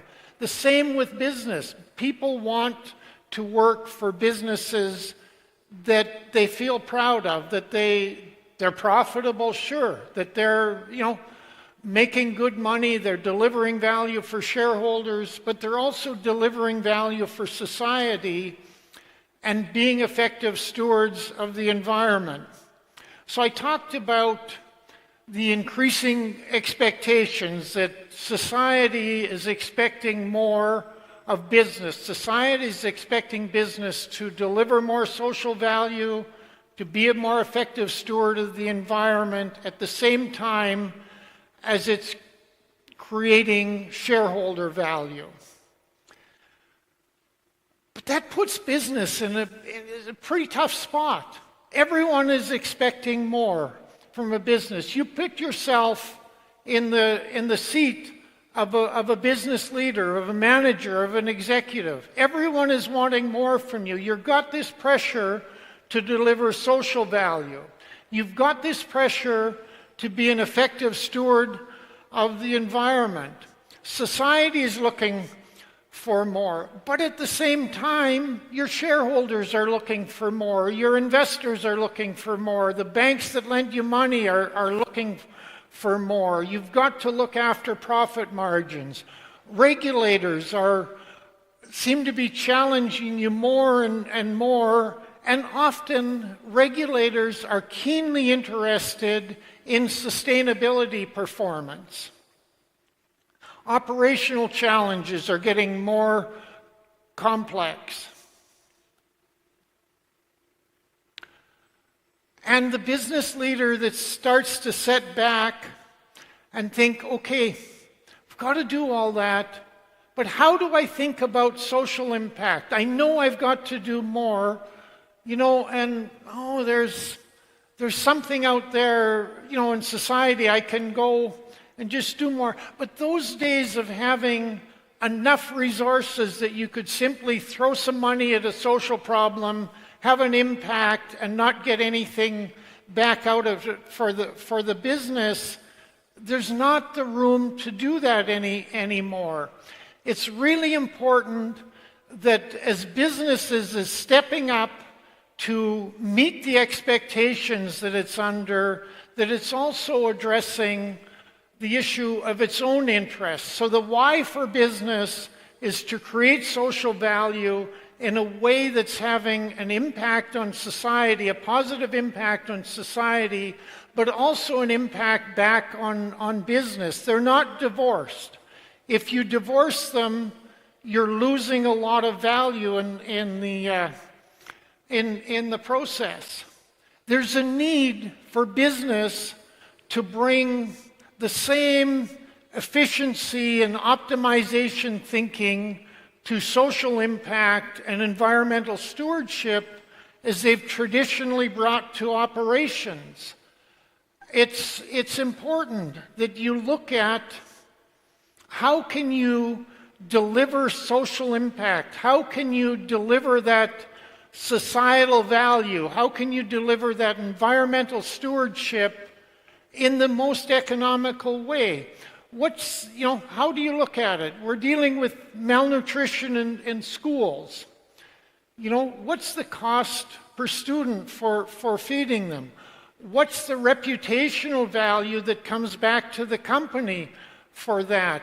Is there a way to take that social impact and help it with the business? Maybe it's on their marketing, maybe it's on their regulatory relations, maybe it's on acquiring customers, maybe it's on acquiring employees. How do you meet the regulatory and reporting requirements. These are all considerations that your business executives are facing. They're dealing with them every day. They're not waking up and saying they're going to solve the world's social problems. They recognize that there's a need to contribute to society, to create social value, but they also need to survive as a company. And there's a need to optimize. There's a need to optimize so that you're, same time as you're creating your business value and impact, you're also creating social value and environmental value. And the pressures can be really difficult. If you're a business and you start to think the cost even of starting up something where you're going to create social impact can be overwhelming. You recognize the issues that need to be dealt with. You have your own business case, your own why for dealing with it, but it's really difficult to do it alone. And this is where collaboration can really make an impact. When we talk about driving collaboration for sustainable development, it reduces startup costs. You think if you're, XYZ Bank, and you want to deal with malnutrition in an urban center, Lagos, say, how are you going to do that? If you're going to set up your own system for doing that, it's expensive. It takes time. It takes a lot of people. It takes a lot of money. And it's difficult to achieve the economies of scale. Collaboration can reduce startup costs. The pooled resources can increase impact. For every dollar that you put into it, for every naira you put into it, for every cedi you put into it, you can have more impact on society. So there's that. You can get an economy of scale. So you've got a larger volume and less costs. So collaboration can really increase the impacts and reduce the costs. I'm going to touch on a few points. You can't collaborate with everybody, and it's important that you pick the right partners. It's important we pick the right partners in life, in business, in our foundation, and everything. So there's a few things that I think are important. If I am in business, if I'm a businessman and I'm looking for a partner to collaborate with, I want someone that has a proven capacity to deliver social impact and value. I want someone who's already doing it, that I can be confident we can do more together, that we can go further together. I want to be sure that we understand the value propositions, that I understand what's in it for my business, that I understand what's in it for my partner's organization, so that we have that mutual understanding that we're both doing something that's good for us, it's good for society, and it's good for each other. And the framework of looking at value to society, value to environment, value to the implementing partner, value to the business partner helps to define that. That is an area that you really want to understand. You want to understand it quantitatively and qualitatively. You want to be sure that there's clarity on governance and decision making, that there's clarity on reporting. Reporting is so important, because if I'm a business and I'm wanting to do more for society, I'm wanting to feel like I'm doing my part, but I'm also wanting to be able to communicate that I'm doing my part, because my financial backers are asking me, my employers are asking me, are you doing your part? My regulators are asking me, are you doing your part? So you want a partner that's able to produce the data and information that allows you to communicate what you're doing in a way that's going to meet your needs better. So I really like the term Christian social responsibility.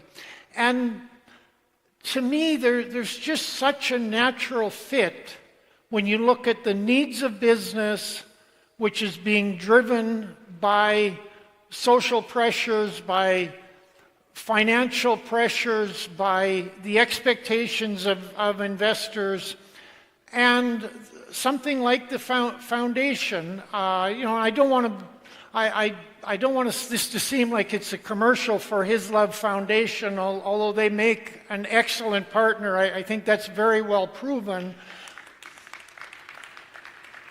in many, many ways.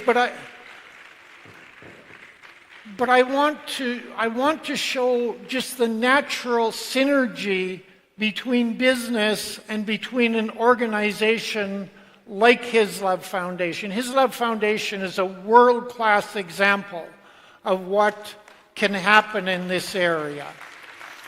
And that sort of partnership can help further the goals and objectives of the foundation, of society, and of business. So there's that circularity, there's that mutual benefit that can flow from it. So I think I was told 40 minutes and the clock has just come to zero. But keep that in mind, that this is a critically important issue for business. And it's not because business is out to change the world. It's not because business has suddenly decided that its why, its purpose is about alleviating poverty or alleviating malnutrition in schools or providing health care or dealing with inmates and prisons. The importance for business is that by dealing with these issues, it's fulfilling its responsibility in a way that's helping it to be a better business, to be a better receiver of investment. It's helping it to access more financing. It's helping it to reduce its cost of capital. And same thing for the foundation. The objective of the foundation is not to help business to meet its social responsibility. The objective of the foundation, as we heard, is about giving to the poor. It's about supporting the poor. It's about treating our neighbor as we would like to be treated. But they come together in this synergistic way where 1 + 1 can equal 3. We're doing it together. We can go farther, we can go faster, and we can have a lot more fun and feel better about doing it that way. I'm going to stop there. I want to thank the foundation, thank everyone who's here. You're here because you care and because this is important to you, and you probably all have your own way of thinking about this, and it's that integration of your thinking, my thinking, our thinking that helps to make this better as well. I'm going to be around for questions after.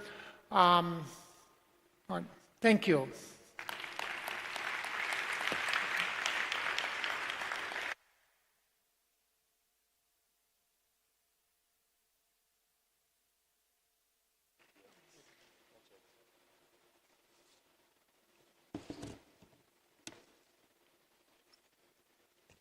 If you're looking for partners, consider the board, consider the reporting standards, consider their track record, and consider why they're doing what they are doing.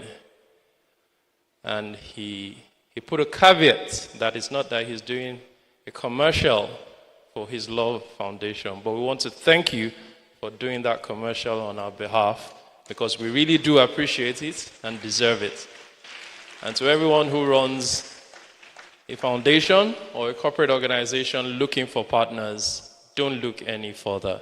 I reiterate what Pastor Iluyomade said. We are the beautiful bride. Thank you very much, Professor Don. Please put your hands together for him again.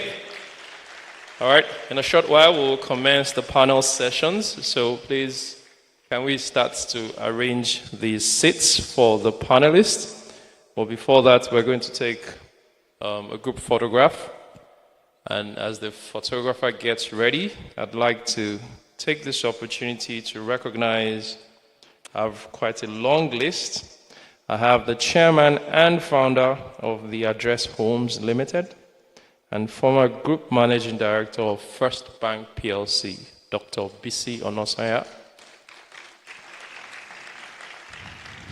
Thank you very much.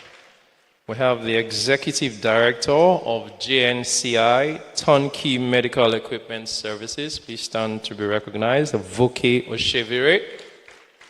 Where's Voke? All right, thank you, Voke. We have Tosin Adeoti from Diamond Development Initiative. Please stand to be recognized. We have from the Africa Philanthropy Forum, Ngozi Obigwe Kunuji. From the Medical Women Association of Nigeria, we have Dr. Fumi Ige. We have the representative of the CEO of AXAB Mansard, who is the group head, Retail Sales, Lagos Island, Patience Onichabo. Please put your hands together for her. We also have a director of RCCG International Office and board member of the Holistic Outreach Ministry, Pastor Margaret Boluwakole. Please stand to be recognized. Thank you. And the last sets of recognition. Please, all of you stand. All the APICPs of the Redeemed Christian Church of God. Please, all of you rise. Let's acknowledge you together. And all the pastors of all the expressions of ministry of City of David. Thank you. Thank you, APICPs. You can take your seats. Thank you very much. We appreciate it. We also have all the pastors of and ministers of the City of David who are our hosts. Finally, we have the representative of the Wisdom Group of the City of David. Please put your hands together for all of them. Now, I said finally, and I said lastly. Now, in conclusion, I want to recognize the leaders of today because they no longer want to be referred as the leaders of tomorrow. I was in primary school in 1985, and I was told that I was a leader of tomorrow. 30 years after 1985, the same person who was head of state came back to be president in 2015. And then I asked, so where is my future? So there are no longer leaders of tomorrow. They're leaders of today. We have the beautiful ones who are now born, the pupils of Glittering Stars School. Please stand. We have the pupils of Redeemers Primary School. Please stand. And we have the students of Redeemers Secondary School. So all of you, put your hands together for them. The future board members of His Love Foundation, the future pastors, the future APICPs, and the future leaders of Nigeria. Sorry, today's leaders of Nigeria. Thank you. You may please take your seat. All right, I'd like to invite to join us upstage for the photograph. The chairman, please come up to invite your guest, Pastor Iluyomade. To join him on stage is Professor Wayne Dunn, the representative of the Consul General of the Canadian Deputy High Commission in Lagos. He's to the right. The representatives of His Royal Majesty, the Oniru of Ireland, please. Where do you want to stand?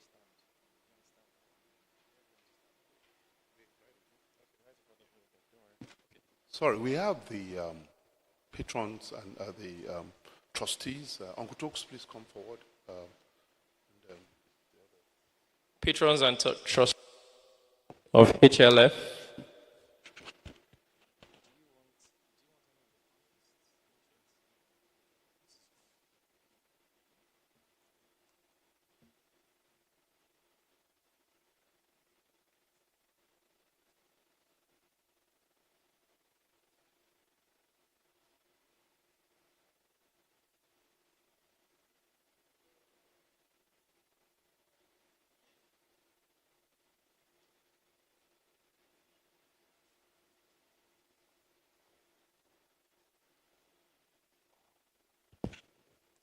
Thank you very much.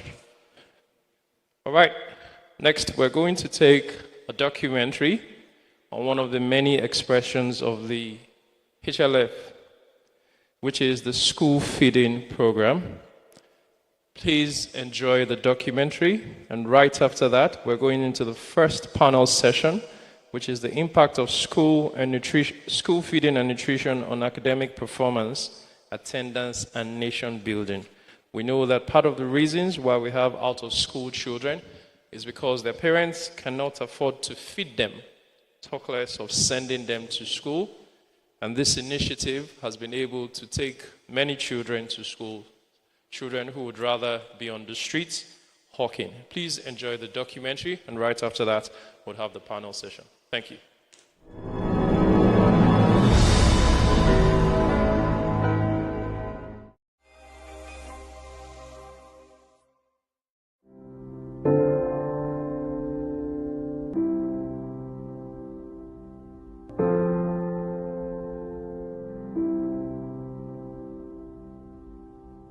Every night, 828 million people go to bed on an empty stomach. That's according to the United Nations. At His Love Foundation, we felt we had a role to play, no matter how little, to help reduce the agony of hunger in our world. And so, we set up free daily feeding centers across Nigeria, where those who can't afford a meal in a day could stop over and eat once a day, free of charge. For now, I don't have any other source or means of survival for now. I've been coming here for 7 days.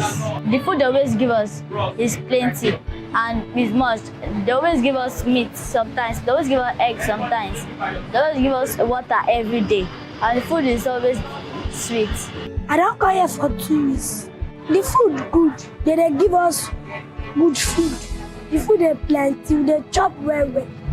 So, ain't they okay? Ìgbà tí mo ti ń lọ gba feeding centers, ayé mi yí padà, oúnjẹ yẹn àárí jẹ, ọmọ mi náà ń jẹ. A dúpẹ́ f'Ọlọ́run. This is in addition to 49,311 special centers spread across the nation, where the hungry can stop over and collect packs of food and foodstuff every Sunday. When they are talking to you today, they can tell you the food I ate yesterday here is what sustained me throughout yesterday. And now I'm here again to eat the one for today. Even if it's a meal they have a day, if you keep them going, you see them, lot of people coming and taking away food. You see their faces, they thank God that at least they see one meal to eat per day. In 2018, we embarked on a special program to feed 50 million people globally free of charge. We have since surpassed this target. In all, we have fed 125,251,239 people globally as at April 2024. And we have our food bank, which is responsible for the distribution of foodstuff to beneficiaries in Nigeria and around the globe. During the COVID-19 pandemic in 2020, our food bank shared 50,000 crates of eggs, plus foodstuff and groceries to thousands of people. In 2018, we started the school feeding program for pupils who can't afford a meal while in school. This initiative, which we started at Makoko School, Yaba, Lagos, now runs in 2 other schools, namely Glittering Star, Ikbonri, and Bethesda School for the Blind, both in Lagos. We also remember those behind the bars at the correctional centers, and we provide for them. At the Kirikiri Correctional Center alone, we provide 5,000 packs of food every Sunday. Our aspiration ultimately is to ensure that no one, anywhere, goes to bed without one decent meal to feed the less privileged children in schools around our country and those in the inner recesses of the prison. Because we can't do it alone, we're now calling on you to join us as a partner. If you can commit to give 1,000 naira every month, yes, 1,000 naira, or 12,000 naira for 1 year, you are a partner. And together, we will provide meals for those millions on the edge that cannot have one meal a day. And you know something? They are ever grateful. Mo dúpẹ́ lọ́wọ́ bàbá mi tó fún mi ní ìrẹsì nítorí pé lánàá mo ní ẹdìyẹ ìbílẹ̀ tí mo fẹ́ pa ṣùgbọ́n kò sí nǹkan tí mo máa fi jẹ. Mo dúpẹ́ lọ́wọ́ ìdílé torí nǹkan tí màá jẹ ní ẹ̀yìn Christmas. Their joy is because of your 1,000 naira. And guess what? If you commit 12,000 naira at once, you'll get 1 million naira personal accident insurance, and that covers both road and domestic accidents, plus 100,000 naira reimbursement for medical expenses, courtesy our insurance partners. For details, visit our website. Join us. Be a change maker.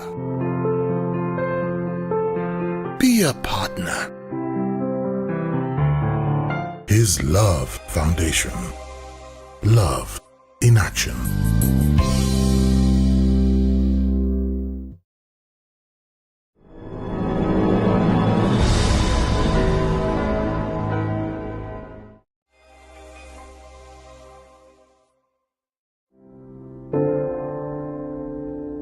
Kabiru, Folari, and Wasiu are bound by one thing. There's a juicy offer of 1 million naira insurance cover. I'm sure that you all want to take advantage of that. Thank you. All right, I'm going to invite Professor Don back up stage and the chairman for a token of our appreciation. All right.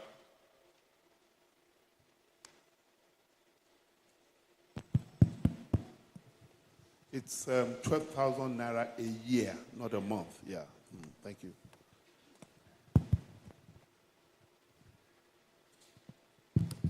All right, thank you very much. So I stand corrected, 1,000 naira every month and 12,000 naira a year.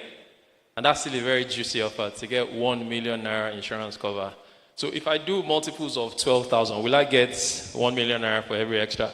So I'm going to do 12,000 for 12 years, and then you're going to give me 12 million naira insurance cover. And my wife and my children and my grandmother and my great-grandmother. Yes? Those in favor say aye. Those against, keep quiet. The ayes have it. Motion is carried. All right, Professor Don, please join me up stage one more time. And Pastor Idowu Iluyomade. Please, can we have the plaque, which is a token? Please stand right in front of the podium.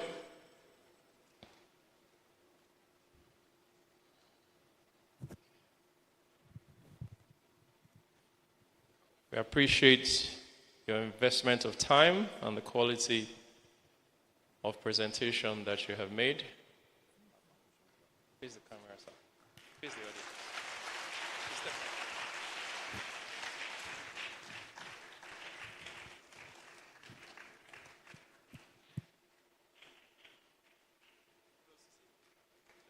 I'll do it.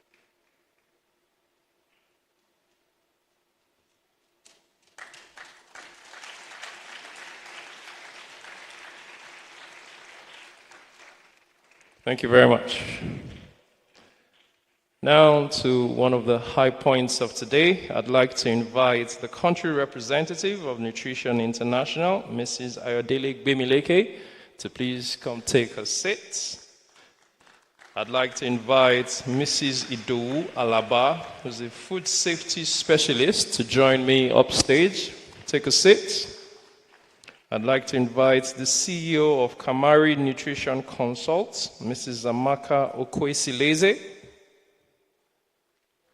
And last but not the least, the Executive Chairman of the Lagos State Universal Basic Education Board, Dr. Hakeem Babajide Shitu. This panel will be moderated by Mr. Olushola Malomo, who is the Chief Dietitian at the Lagos State Health Service Commission. So ladies and gentlemen, your pens and papers to hear from experts who are walking the talk, who have paid their dues in CSR initiative. And just before they begin, let me recognize the pastor in charge of Region 2, Pastor Yemi Lebi. Represented by Felix Owotuga. I also have the founder and chairman of Global Ambassadors Young Leaders Confederation, Ambassador Piegbe Emmanuel Webari. Thank you very much. Mr. Moderator, are you ready? Over to you, sir.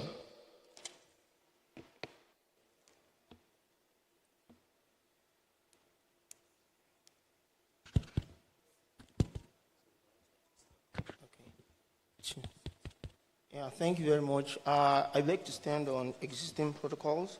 I want to appreciate Professor Don for that lucid presentation. Nutrition, as we all know, is not just an intervention. It is associated with productivity, and the first 1,000 days of life is very important in achieving nutrition output and results. For this panel discussion titled Impact of Food of School Nutrition on Academic Performance, Attendance, and Nation Building, I'll be leading a discussion around school feeding in Nigeria, the role, what the government have been doing. From farm to fork, we're looking at critical safety issues and other issues associated with nutrition. I'd like to take the first question, which is, what is the impact of school feeding on education, health, and nutrition? I want our country rep, yes, in person of Mrs. Ayodele Gbemileke, to shed more insights. Thank you very much, sir, and thanks to everyone for inviting me. My name is Ayodele Gbemileke. I'm the Senior Program Officer on the Maternal and Child Health Program at Nutrition International. Dr. Sita, who is the country director, is not able to make it here, so that's why I'm here. So I just wanted to correct that impression. And now back to the issue on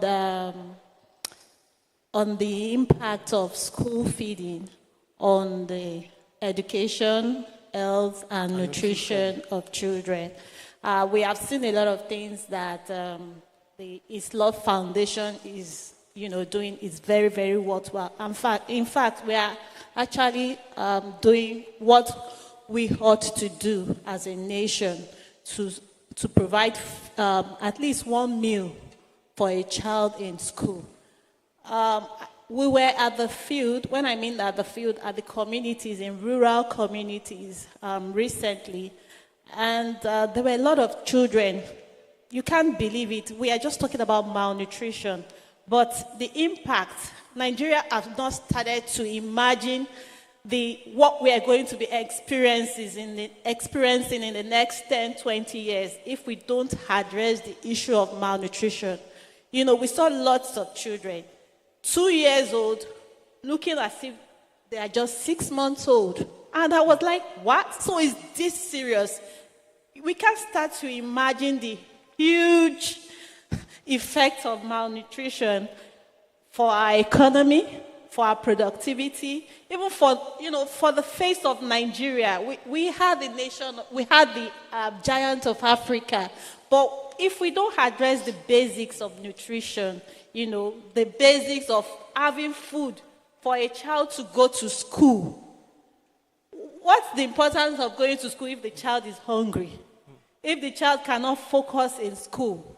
If the child can, the first thing the child would think about, or even the parent would think about, is let's have money, let's, have other things. School is not the first thing they would think about. So for us, making this initiative to have school programs in the school is a very, very laudable initiative. And I think it's something that generations to come will bless us for.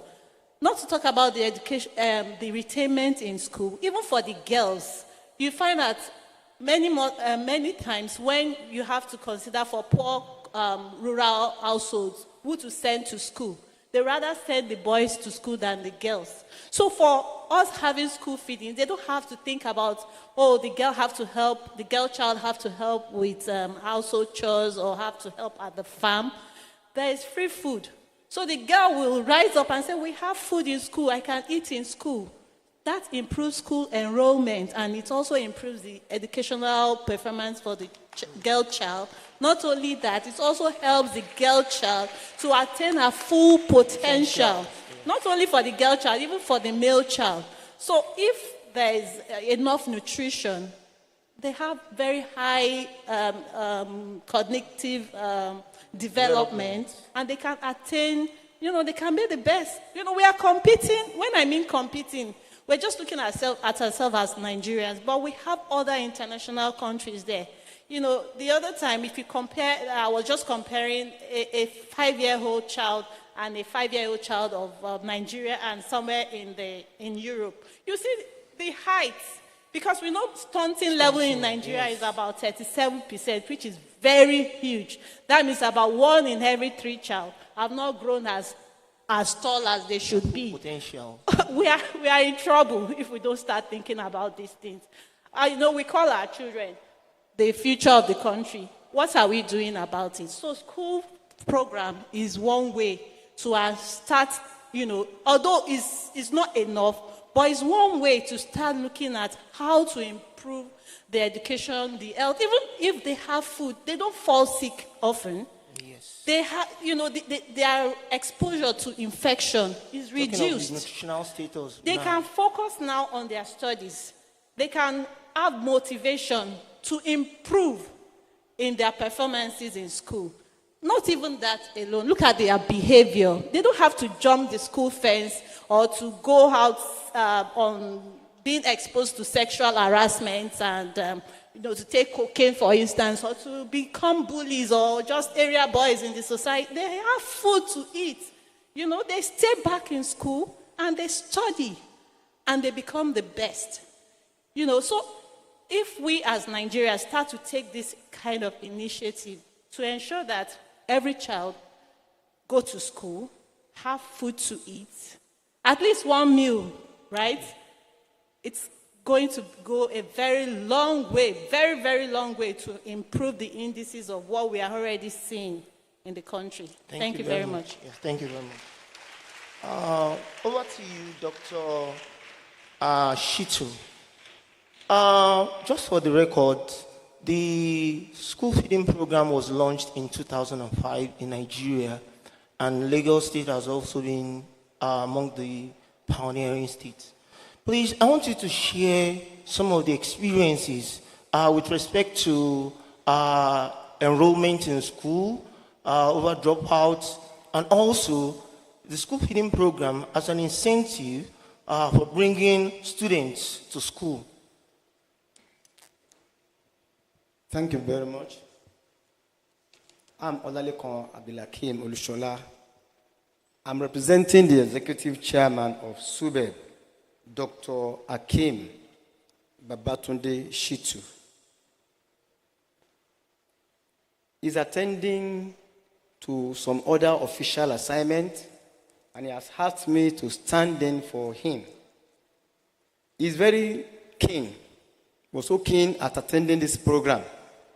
That's why it took him time to actually assign this role to me. I'm the director in charge of school feeding program in Lagos State. I will not be doing justice to this forum if I don't start by appreciating His Love Foundation for the support they have given to Lagos State in terms of school feeding program. They have gone round most of our local government feeding our pupils.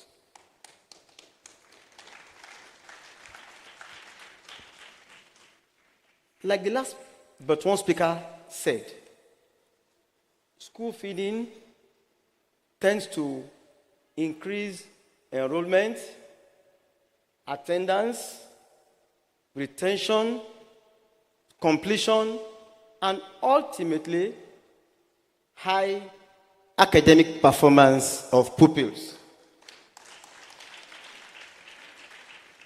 However, we as a government, at the national level, it can't be handled alone. That is why this acronym, TEAM, together, everyone achieves more, is so sacrosanct to the federal government, ditto for the state government. I tell you, internally in Lagos State, not just one MDA is handling the issue of nutrition. There is a state committee on food and nutrition which comprises of officials from 13 relevant MDAs. And this tends to talk to the key word being championed by the key speaker of today, and that is the word collaboration. No one, no individual, no nation, no state, no local government can work in silos nor work in isolation. That's why you need to partner with people, relevant people. Know the people you partner with. I'm taking a cue from the speaker's words. And that is why Lagos State is not relenting at ensuring we partner with relevant organizations such as Islove Foundation. Please celebrate them for us.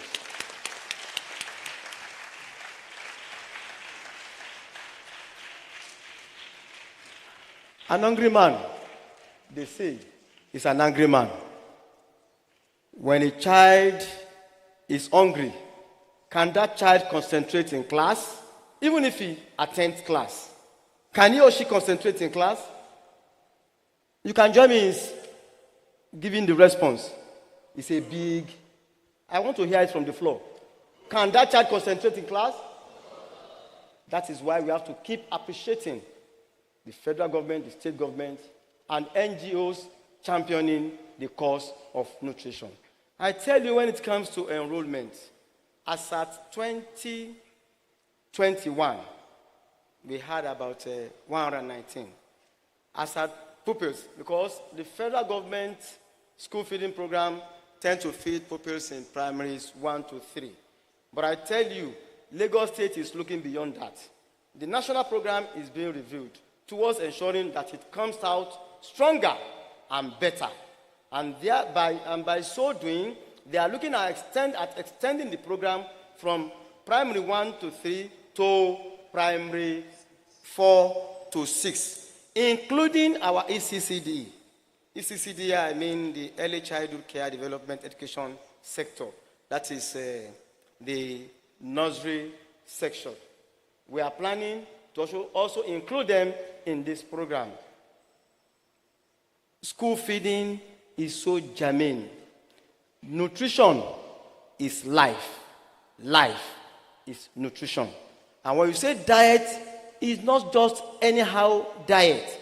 And that's why we must also give it to the federal government. I tell you, the menu table, that's why the program is tagged Homegrown School Feeding Program.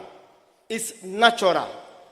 It's devoid of any form of processed food so that we can have the right nutrients. So it's not just giving meal, but giving adequate meal. That is the current nomenclature. So you see, the state government is not relenting in its effort at shoring up our efforts at improving the school feeding program. So I'll stop here. Thank you very much. Please a round of applause. Now, let us look at the prototype school feeding program. What is the ideal situation? I'll be taking on Amaka Nwora.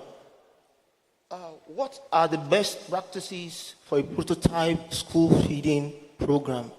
What are the expectations? Okay. Thank you very much for giving me this opportunity. My name is Amaka Woslezenwara. I'm the MD of Kamari Nutrition Consult. Kindly permit me to correct the impression, especially what's written on the program. I'm not representing Friesland Campaigner in this program. So I want to say that nutrition, importance of nutrition cannot be overemphasized. Why did I say so?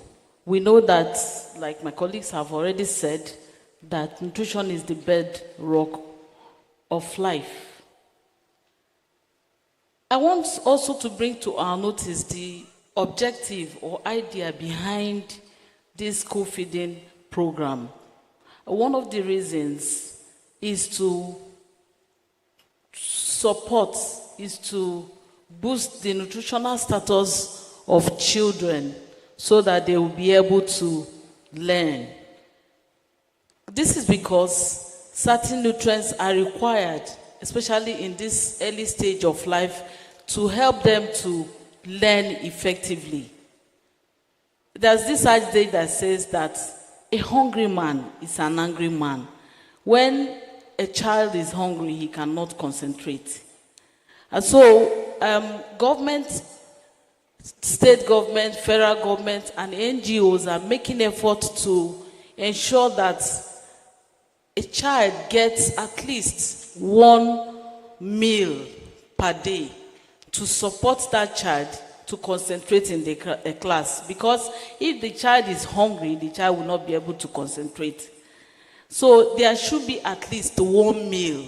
And that meal is supposed to provide adequate nutrients, not just food.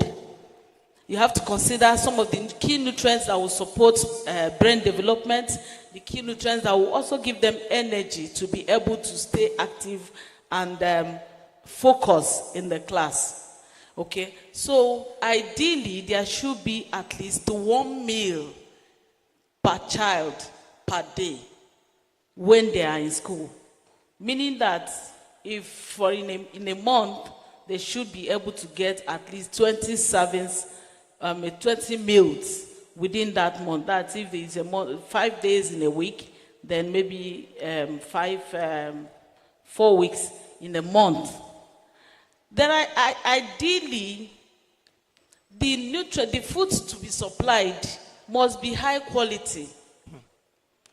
The question is, are they really getting high quality food currently? I can say maybe not fully. Government is making efforts, and I want to really appreciate in a very special way His Love Foundation for all they have done and what they are still doing to ensure that our children, they don't just go hungry. Thank you very much. So we appreciate them, and we are saying that ideally it's not just the 1 meal. The food should have high quality and provide certain key nutrients to support the children. Then the foods should be prepared from locally available foods. It is not processed food that are imported from anywhere. It should be locally available. We are talking about sustainable development here. So if these ones are not locally available, if you give a child, for example, a particular type of meal today, and tomorrow you don't see it to buy, now that dollar is going up every minute of the day, you will see that that project will not be sustained. So ideally, the meals should be prepared from locally available foods to ensure sustainability of that project. Thank you very much for your response. So another one is that it's apart from sustaining there's also need to deworm the children. It's actually part of the best practices to be able to address the underlying cause of malnutrition. Remember, we are talking about things that can actually affect the development and learning of the child. So there should be deworming and there should also be Thank you supplementation. very much. Yes.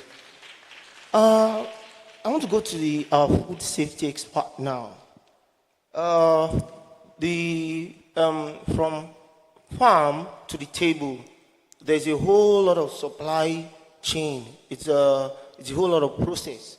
Can you share an insight of challenges from the farm to table in this school feeding program, so that we can know at junctions where we can mitigate some of these challenges? Just briefly, in 3 minutes. First of all, I want to appreciate the organizers of this program, Islam Foundation, and for giving me the opportunity to talk about something I'm passionate about, which is food safety. It is not just enough to plan and have a framework for school feeding. When we look at the nutritional aspect, we also need to look at the food safety aspect of the food. How safe is that food? A lot of challenges that the school feeding program are faced in the past or are still facing right now has to do with post-harvest losses. A lot of agricultural produce after harvest will not be properly handled by the farmers, and thereby you have a lot of wastages, which you apply the supply chain in the long run during the supply of this raw material for the production of the meal we intend to give to these children. Poor road network is another insecurity, another challenges that the scheme or the initiative can face or has faced in the past. We also have issue of a crisis like flood, in which the farmers or the growers are unable to move their produce from the farm to the point of use or the point of production. That can cause reduction in quality and the quantity of the food that will be supplied for this scheme. Also inadequate storage, such as chilling, refrigeration, and proper ambient temperature of storing the products. If cold food is not stored at the right temperature, and dry foods are not stored at the right temperature and right relative humidity, it will accelerate spoilage and reduce the shelf life of the products or the raw material. And then it will reduce the quality and the quantity of the food that will be available for these children to feed on during the scheme. We also have the challenges at the table, at the fork, because food safety is from farm to fork. Everybody along that value chain needs to be involved. The food handlers, when they are not tested and we don't know their right medical state, it can also be a great challenge to the food feeding program. Poor sanitation at the kitchen or where this food are being produced is another challenge. The water portability, the water that is being used to produce this food, is it portable? Are they microbial safe? The chemical content in it, is it safe? Is it at the acceptable level? We look at all these critical control points, and as a food safety specialist, we look at the hazard analysis. Is there any biological, physical, or chemical hazard that is present in this food that can result in foodborne illness? Another challenge is also the hygiene of the equipment or the utensils that is being used to produce this food. Most times, some of them are not well cleaned or sanitized, and as a result can lead to foodborne illness or contamination. When a raw food are being stored with food that are not raw or perishable food, like storing chicken and vegetables together in the same freezer without proper segregation, it can result in food contamination, cross-contamination, and it can be a challenge to availability and accessibility of the raw material that we use to feed these children. So if we are talking about nutritionally adequate food for school feeding, then it also has to be safe. It has to be wholesome, so that we know that it's free from contamination and it's also free from causing any foodborne illness to the children. These are some of the challenges that the scheme has faced in the past. And to provide solution to this, while planning the legal framework, there should also, apart from the meal, there is need to conduct unannounced audits to the kitchen where these meals are being produced. Let's check out what are the cooks doing. Are they really using the right utensil? Is it clean? Is the environment clean? Okay. And also, are they using the proper storage? Raw chicken and fish, are they properly stored in the freezer or in the chillers? Where are the lettuce stored? Are we using the same cutting board that we are using to cut lettuce, to cut raw chicken? Because we know chicken carries a lot of bacteria. At the end of the day, this thing can cause cross-contamination, but through unannounced audits, we can checkmate and know what is being done. There should also be capacity building, training and retraining both the farmers, the growers, and the cook that are cooking this food on the importance of food safety. Not just providing adequately balanced food. Is the food wholesome? Is it safe? When the children eat it, will it nourish them? And also, is it going to cause foodborne illness or food intoxication? Thank you very much. These are the critical. Food safety is one of the key words. Without wasting time, we'd like to take some questions before rounding out this panel discussion. I was told that there's some questions from the audience. If you have any question, okay. Because of our time, can entertain only 2. 1, 2. Thank you. Thank you very much for the opportunity to ask a question. It was nice listening to all the panelists telling us how important it is for school feeding. And I wish we had been able to see, especially this question, or rather observation for the superb representative. I wish we'd been able to see the picture of the food that you serve the children as compared to what HLF serving. I have seen a picture of such, and the food is not in any way rational. Neither is it adequate for any child to eat. We also need to understand the fact that these children are from indigent homes.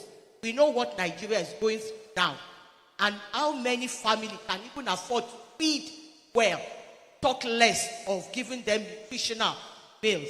The last speaker spoke about all the problems, challenges of the value chain of the food from the farm to the table. How many homes have freezers?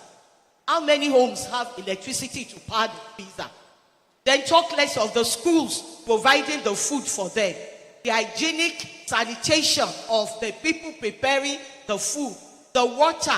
You're talking of potable water. Where is it in the schools? Lagos State and any other state representing, talking about food, feeding the children. You have to go back to the drawing board. We want to know how much is allocated per child, per day for feeding. We want to know the people who are in charge of these resources. And we want to know how they are deploying these resources to the children so that they are well fed. A lot of these monies are being diverted. Thank you very much. We also want you to be bold to come out and ask for partnership for those who can help you to deliver this project. Thank you. Thank you very much. Thank you very much. In fact, I'm indeed overwhelmed with that question and the speaker. With joy. I'm happy you raised this question. First and foremost, let me clear the air. I'm only waiting for us to, maybe towards the end, to say this. But I will start with it because you start by comparing our food with that of HLF Foundation. If I got you right. But I tell you, the federal government fed our children every blessed day. However, that of HLF Foundation, and that is one of the resentments I have about that school feeding. That's the feeding by HLF Foundation. It is a meal per child in a day in a school. Not every day. I stand to be corrected. So please, you see, nutrition, school feeding, we know is capital intensive. That is why, once again, I want to give it to the federal government and the state government who have been partnering with them towards ensuring the success of that program. Perfection, they say, lies with Almighty God. No one situation is perfect. We'll keep improving. But I tell you, the federal government and the state government went through the 6 P's of planning because it is said that poor proper planning prevents what? poor performance.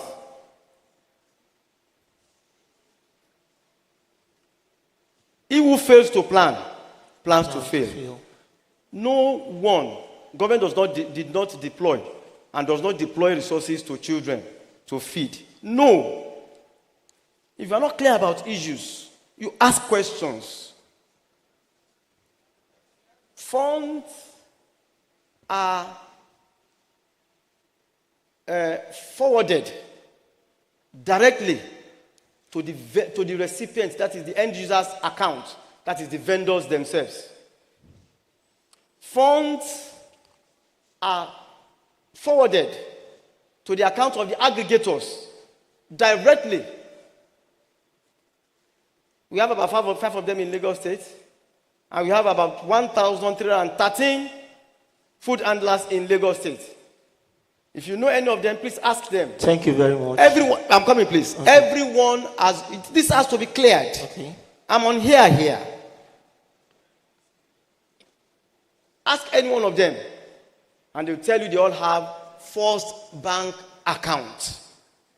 When money is released from the from FCT in Abuja, I tell you what they do. We have to be alerted. The states, generally, in turn, what would they do? We will now have to instruct the bank. The schedule of payments will be forwarded to our various LGAs for the health officers in each LGA to clear. It is only those vendors that are cleared, that are available to cook, that the monies, their fund will be released. That's how we operate. And I tell you, when it comes to supply chain, I want to buttress the point of the last but one speaker. In Lagos State, let us give it to my governor, Mr. Banjiri Sowolu. The road network now has greatly improved. Even prior to this time, a journey that would normally take about 3-4 hours now takes about just 45 minutes to at most an hour. So this greatly affected the supply chain in Lagos State positively. We have in Lagos our eco-meat van. So our children eat fresh meat. Yes, they eat fresh because eco-meat van goes to every nook and cranny of the state. Ditto for fish. In order to ensure the preservation of the fish, we are encouraged to make use of smoked fish. Both chicken and meat are supplied. When we first started, we had issues not with meat, but with chicken. There has to be that collaboration between the chicken aggregator and the fish aggregator.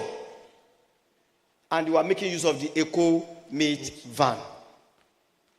The time we had issue when we had that national power outage, which actually happened throughout the federation. That is why you hardly see or experience any child suffering from any form of illness arising from taking our meal. I can agree. I may want to agree with you when you talk about the quantity. But when it comes to quality, forget it. How? Give it to Lagos State. Give it to Lagos State. Secondly, for our food handlers, there is this regular capacity building for them. As the program is being reviewed now, to recommence very soon, we keep training our food vendors. As of this January, even in collaboration with officials from a civil society organization, we organize a capacity program for our vendors here in Sube. So give it to Lagos State. Thank you very much. That was a good soup from Subeb. You can go on and on. Let me now tell you, there was 10 officials from the federal came to Lagos unannounced. They came to Lagos unannounced. They now said, okay, where is the office? We went to the school. They want to see them, how they are feeding. We went to the first school. They were amazed when they saw them feeding. Sir. Because the second school they were amazed. Sir. But I tell you, I'm going to the third Sir, school. we will meet you privately. Thank you. Thank you so much. Thank Let's you very clap much. for Lagos State. Amen. Hallelujah. God bless Praise you. the God name of bless the you. Lord. God bless you. God bless you. Mr. Moderator, you can round up now. Yeah, thank you very much for that response. Sorry. Excuse me, please. You pointed to me first. Oh, wow. Yes. Thank you so much. All right, please, Just please make three it very times brief. rather than There were five. two I am questions. standing. So, yeah, you said two questions. All right, so we're taking one. Who was the second one? I was the first person. All right, go ahead, please. Okay. Quickly. Thank you. My name is Bayo Olubemi. Please make it very brief. I please. will. Thank you.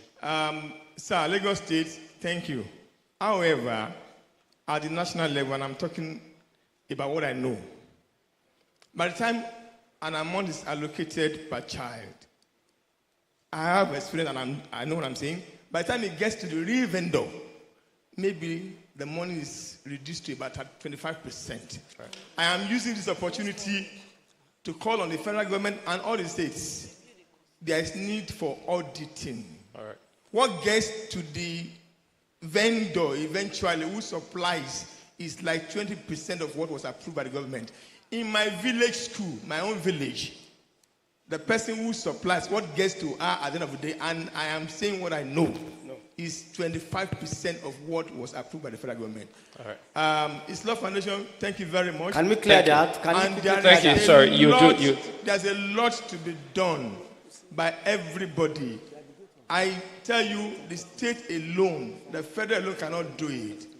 Even with HLF Foundation alone cannot do it. All right. Thank you very much. Thank you. Thank you. Appeal to everybody to join.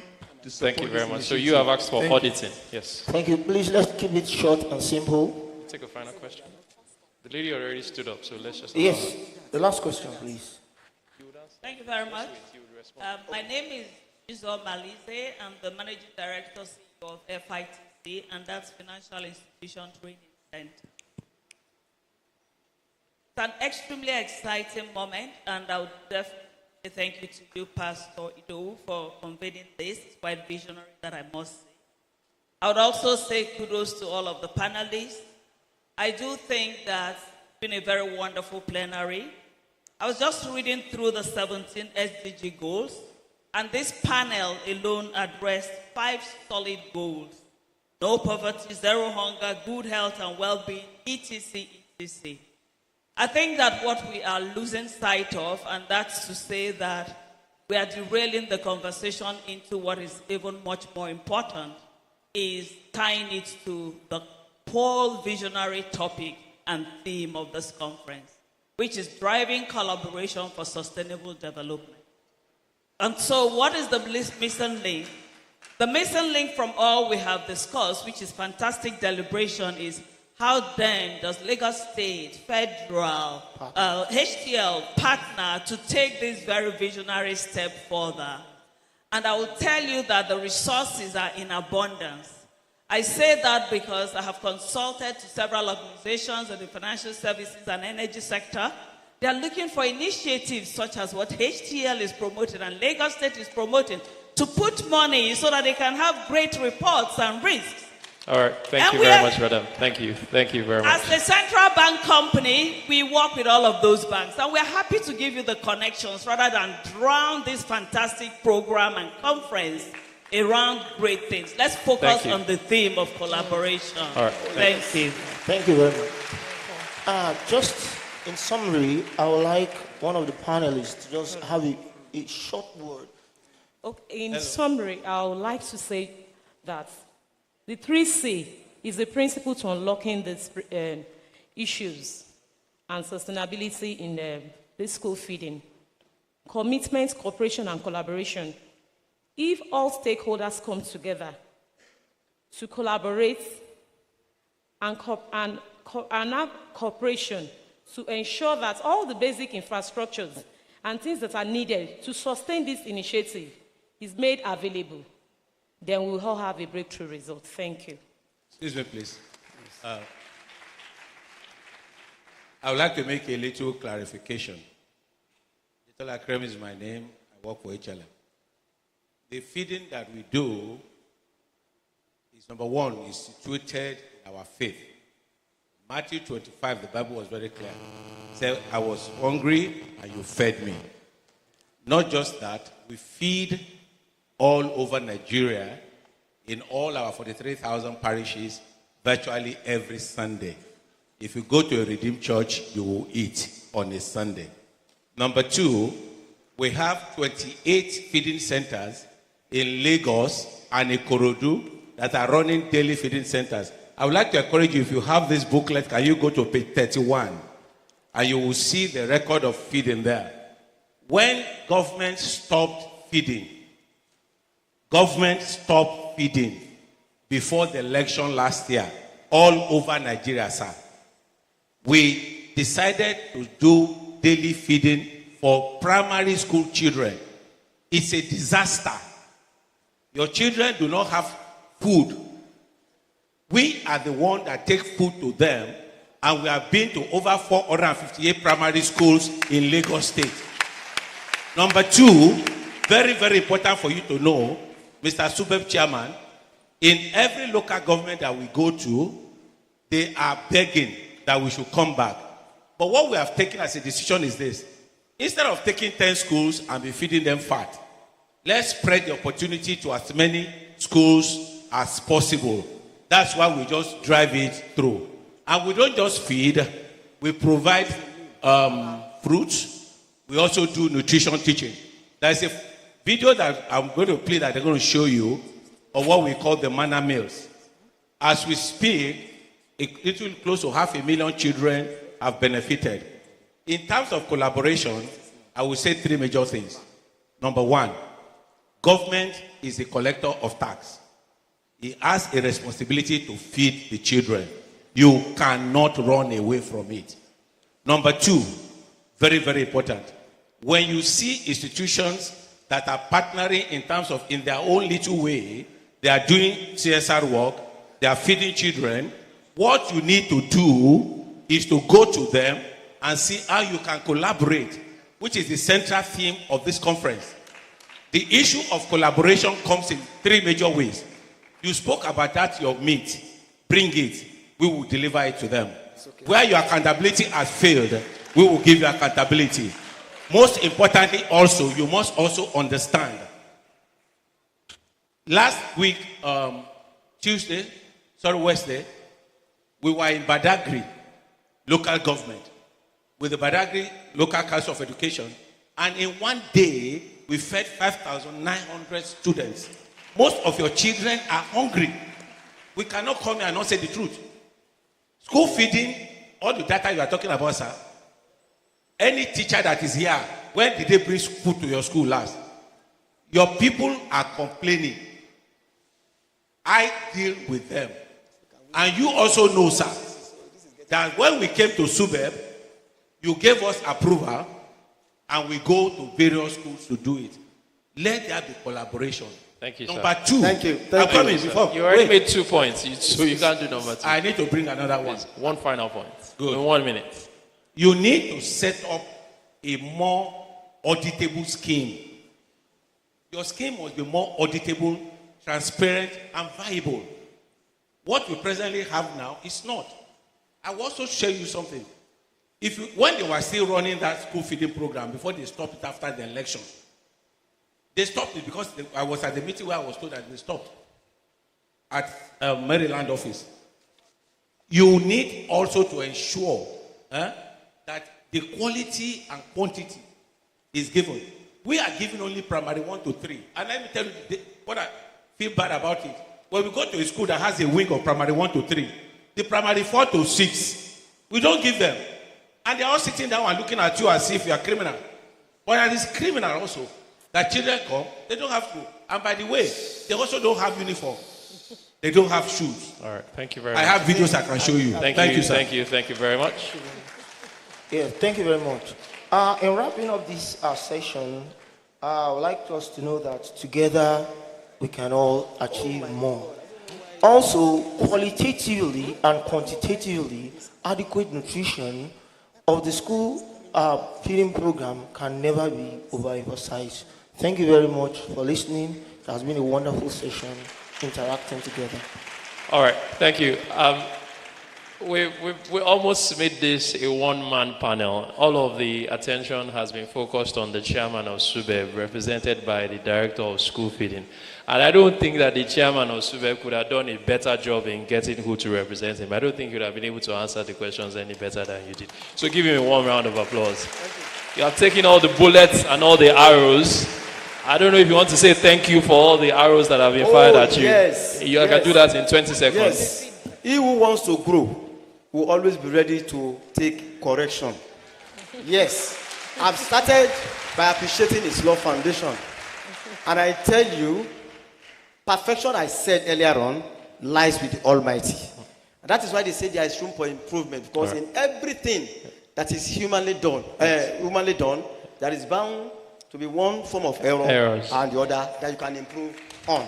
And the only thing I've said here today, that I said maybe we should look at to improve on, is the idea of just that one meal. That maybe if you just take a local government, because we have, I don't want us to start mentioning names of those we have been partnering with. Please don't. And there is no organization that has come to us for partnership that we have not attended to. Thank you very much. Thank you. We have that strong collaboration. That's why you came to us, we accepted you. Olufate Miroku came to us, we accepted them. Magodo Resident Association came to us, and they are doing fantastic there. Thank you. So I tell you, that's why I'm giving it to you. Thank you. It's not that we accept collaboration, Thank you. and we want to improve. I wouldn't have given the comment I gave earlier on. All right, I give it to you. All right. We appreciate you. Thank you But very I much. tell you, Thank Lagos State is doing wonderful. And one thing you must know is this.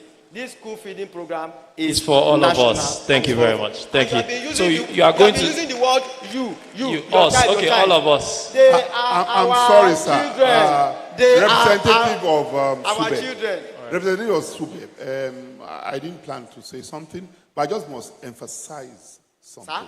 I want to emphasize a point. Okay, we're talking about school feeding.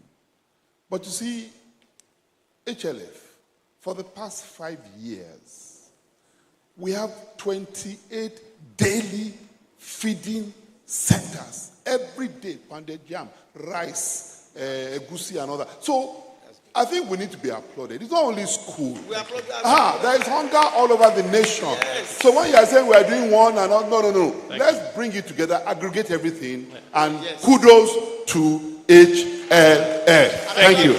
All right. In rounding it all up, one thing that Kudos to the state government and Thank the you. federal government. Thank you very much. Yes. No, I mean, you're doing your job. Don't give yourself kudos. If we're going to give kudos, we'll give it to HLF. But one of the things that I was caught across is the need for auditing. I think it came from there, it came from there, and it came from there.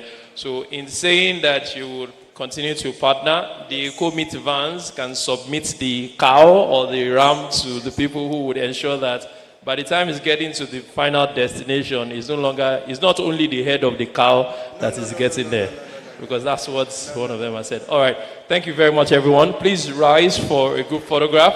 Mr. Chairman, HLF, Pastor Iliomade, please join us. Professor Don, please join us. And right after that, we'll present plaques to each of them.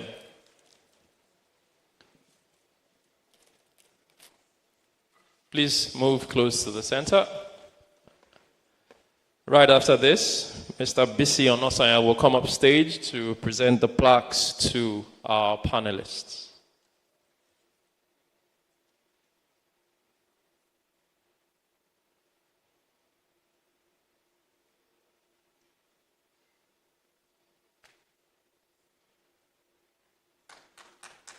Can I please panelists, please hold on. Can I please have Mr. Bisi Onosanya to present to Mrs. Idu Alaba first.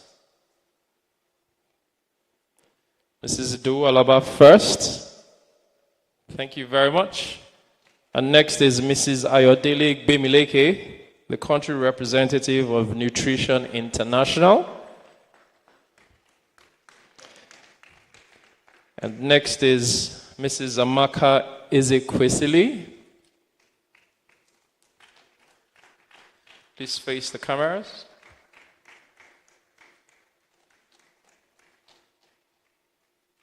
And last but not the least, GMD presenting to Chairman. Right here. Don't look for him. Can you be looking for?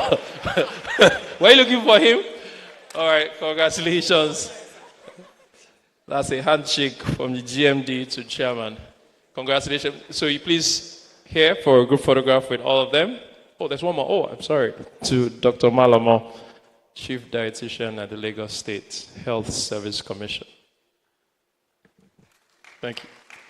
Mr. Onosanya, please come to the center. And can we all close up for a group photograph? Pastor Oluyomade would like to invite you up once again. You stand right next to Mr. BC Onosanya.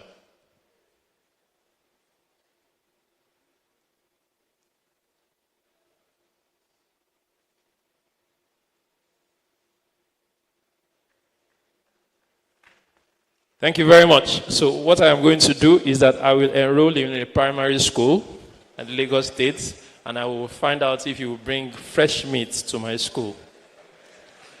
Please put your hands together for all of them once again. We're quickly moving on to the next panel, which focuses on health. And to introduce the panel, we're going to take another short documentary. If the documentary is ready, please play now. Thank you.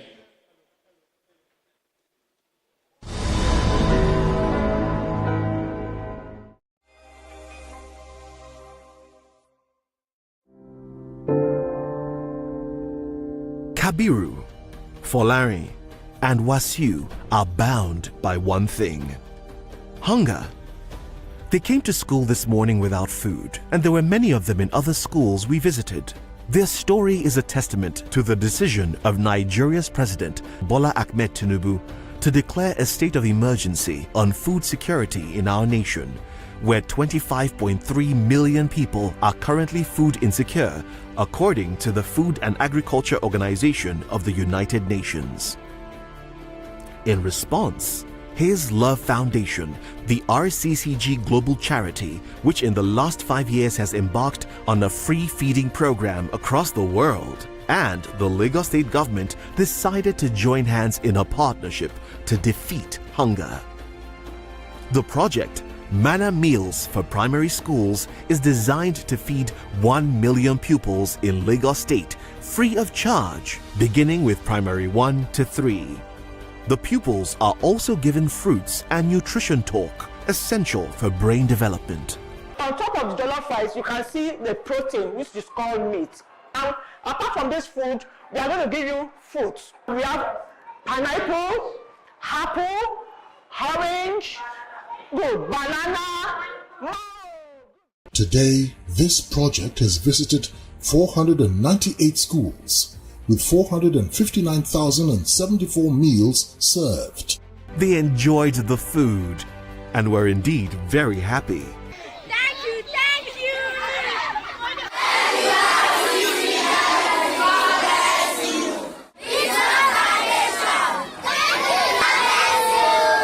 His Love Foundation, in the last 6 years, has served 125,251,239 meals. Remember, a loaf of bread to a hungry child is the face of God. His Love Foundation. No one should go to bed hungry. Join us! Contribute 1,000 Naira monthly and be a partner, or 12,000 Naira at once annually and get 1 million Naira personal accident insurance plus 100,000 Naira reimbursement for medical expenses, courtesy of our insurance partners. For details, visit our website. We are His Love Foundation.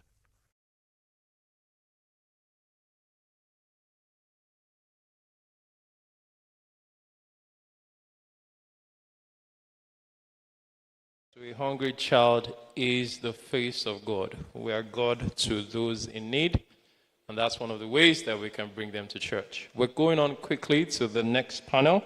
I'd like to invite the Executive Director of the MTN Foundation, Mrs. Odunayo Sonda. Please put your hands together for her as she comes to the stage.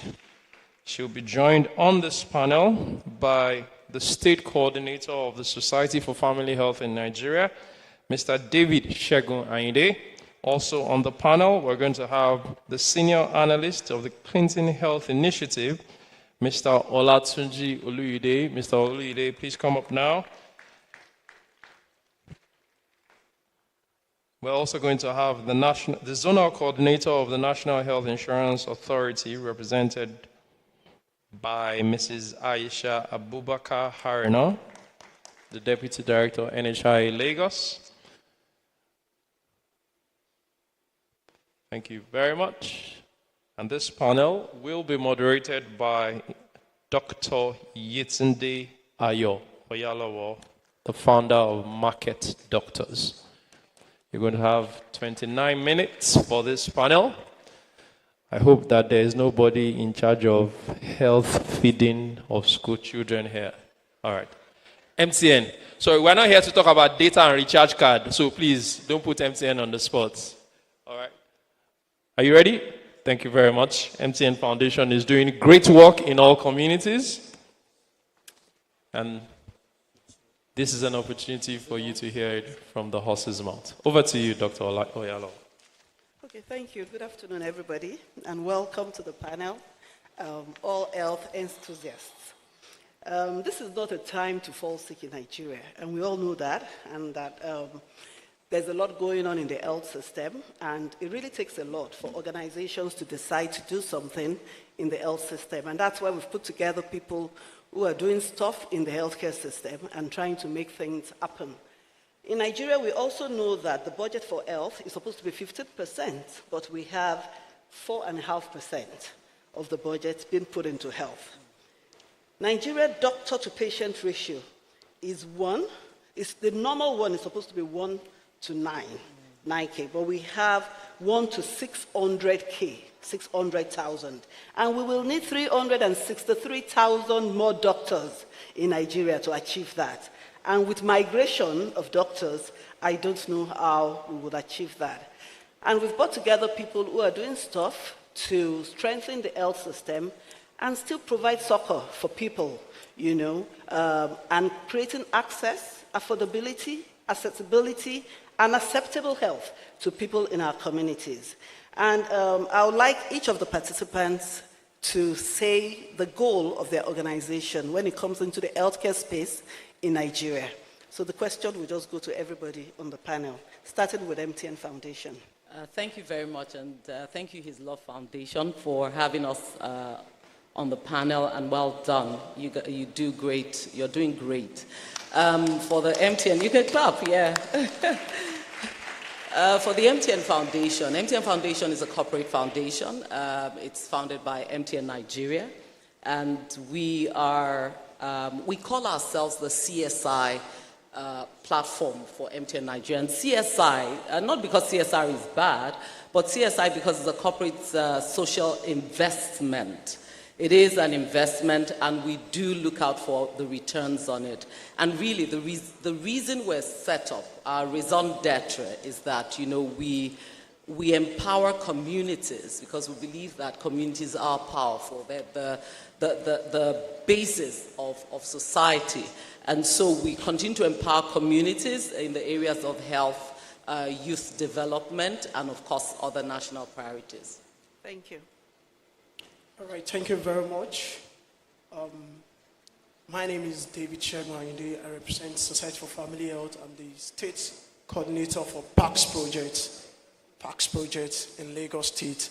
And of course, Society for Family Health is a pan-Africa non-governmental organization. It's like the biggest indigenous organization in Nigeria. And we focus on all the major interventions in the community, health interventions, starting from malaria, HIV, child health, HIV, of course, case management, TB, case management, family planning, farmer strengthening system in the country. So talk of any area that concerns health, SFH is there.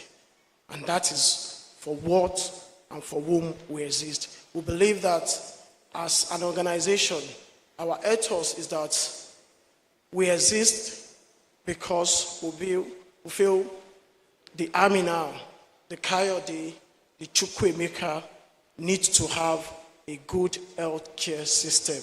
And that is what we are existing for. Thank you. Thank you. NHIA. Good afternoon, everyone. I really want to commend your foundation for this very important conference. As for NHIA, we're very open for collaboration of this nature. In your talk, when you just started, you talked about most of the challenges that the NHIA tried to address: qualitative, quantitative, and accessibility to quality healthcare services. We all know the current situation we have in Nigeria today. The only way that we can have quality access to healthcare services is by coming together in collaboration. Government cannot do it alone to ensure people have access. And how do we do this? It's by pulling up funds, because healthcare services is expensive. So we need to come together, not only the government, faith-based organizations like HLF Foundation, individuals, corporate organizations like MTN. There's a lot we can do, because the demand is much higher than the supply aspect.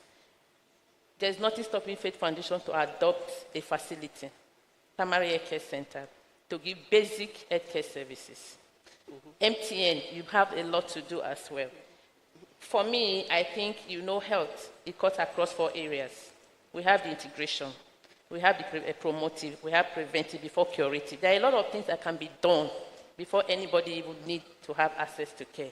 We need to collaborate with you people to carry out campaign engagement to communities, to schools. There's a lot of things that we need to do at that nick of time to even prevent anybody, falling sick. Before we start talking about, enrolling people. So we are here, we are open, we want to do a lot with organizations like you, and I'm telling you, I'm going to take this back to our management to see how we can collaborate with you. I've seen what you are doing a lot. Even at the point of giving food to the children, we can do just basic health screening for them before they can escalate to, very complicated issues. Thank you very much. So for those that do not know the NHIA, they are the government body that does health insurance. Health insurance is the buzzword, right? Very well. So they're the ones in charge, regulatory body, and also do community health insurance across the country for different communities. Can I take Chai? Can you tell us? Yes, thank you very much. And good afternoon again, everyone. I think it's a pleasure to be here, and also, as my colleagues have said, to also express appreciation for the privilege to be on this panel to HLF Foundation and the amazing, tremendous work that you're doing. For us at CHAI, we've been around for about 20 years, working in about 34 countries, and we've had impactful solutions in over 124 countries. And basically, our mission in its entirety is to save lives. So that's what we're in business for. And in Nigeria, we are currently working in over 15 states, and we have our physical presence in about 9 states. And so basically, we try to drive our interventions through our values. We acknowledge ourselves as a value-driven organization. And some of the key values that drive our implementation efforts, one of which is that we're mission-driven. Another is that we work at the service of government. So we're not there as a development partner we're there as a development partner to help the system to grow and to strengthen the system, and not necessarily to be at the forefront, but ensure that all the partners and everybody is able to work collaboratively to help us attain the level we want to do in terms of our health interventions. And also we work with a state of urgency. I think that's very important for us, because we always see that value very critical in that for every second a delay is made in a particular health intervention, a life might be lost. So in that reason, we look at that as working with urgency. And I would say part of the contributions that we have made, particularly in Nigeria, with contributing to working with government at the national and subnational levels, is that we've been able to avert about 180,000 childhood under 5 deaths with the introduction of 3 new vaccines. And I think that's also something that is very instrumental. And a very key part for us as well as an organization is building partnerships and building interactions and intersectoral collaboration as much as we can. Thank you very much. Thank you. So looking at the topic of this conference, driving collaboration for sustainable development goals, I want to take this question to MTN Foundation. The question is who are the typical partners that MTN Foundation collaborates with? Okay. So we collaborate with partners that share our values, partners that are like-minded. Now, we must understand that there are reasons why platforms are set up. There's a reason why the MTN Foundation is set up. And there's something we're very clear about. We're not trying to be everything to everybody.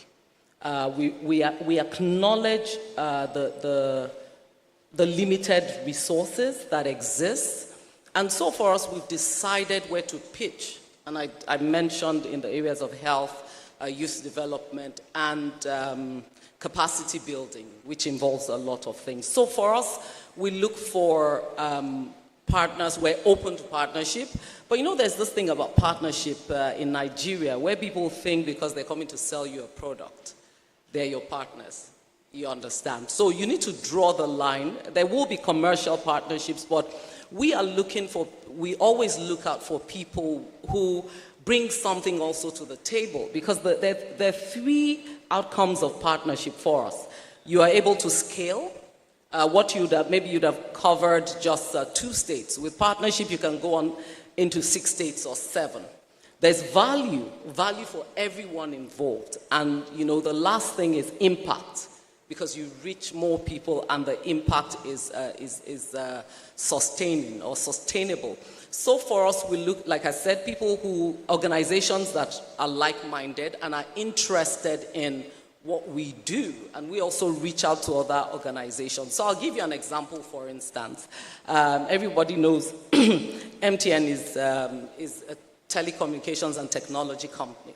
We do a lot of training for young people, the youth. And so what we do is we partner with organizations like Microsoft, Google, Cisco, IBM, and we bring them together, and they're able to train the young people in their thousands. My sister from the NHIA talked about us being in dealing in primary health care. I think if there's an organization that has walked through primary health care in Nigeria, it's MTN Foundation. Currently, we're working on 52, and I use this as an example of partnership, 52 primary health care centers across Nigeria. But the interesting thing is what we're doing there. So we're remodeling. In Nigeria, we have close to about 30,000 primary healthcare centers. Not up to 10,000 of them are functional. So we're remodeling in terms of the physical structure. We're putting in alternative power, solar and batteries. We're putting in a borehole, a solar-powered borehole in each of the primary healthcare centers. Because of the 52, it's only one. There's water in only one of the 52. So we're doing 51 solar-powered boreholes, and then we're equipping and we're providing consumables and training. But we realized that we couldn't do it alone. And so we partnered with organizations like the Private Health Sector Alliance of Nigeria, because they have boots on ground. They will do the monitoring and the evaluation and all of that. So for us, it's about like-mindedness, it's about scale, it's about impact, more about our communities than ourselves. Thank you. Thank you very much. Thank you. I'll go to SFH. So, Society for Family Health, you've been around forever, and you're doing everything now. You're just like BRAC. You know, you're doing virtually everything. But I want you to highlight your most successful initiative, you know.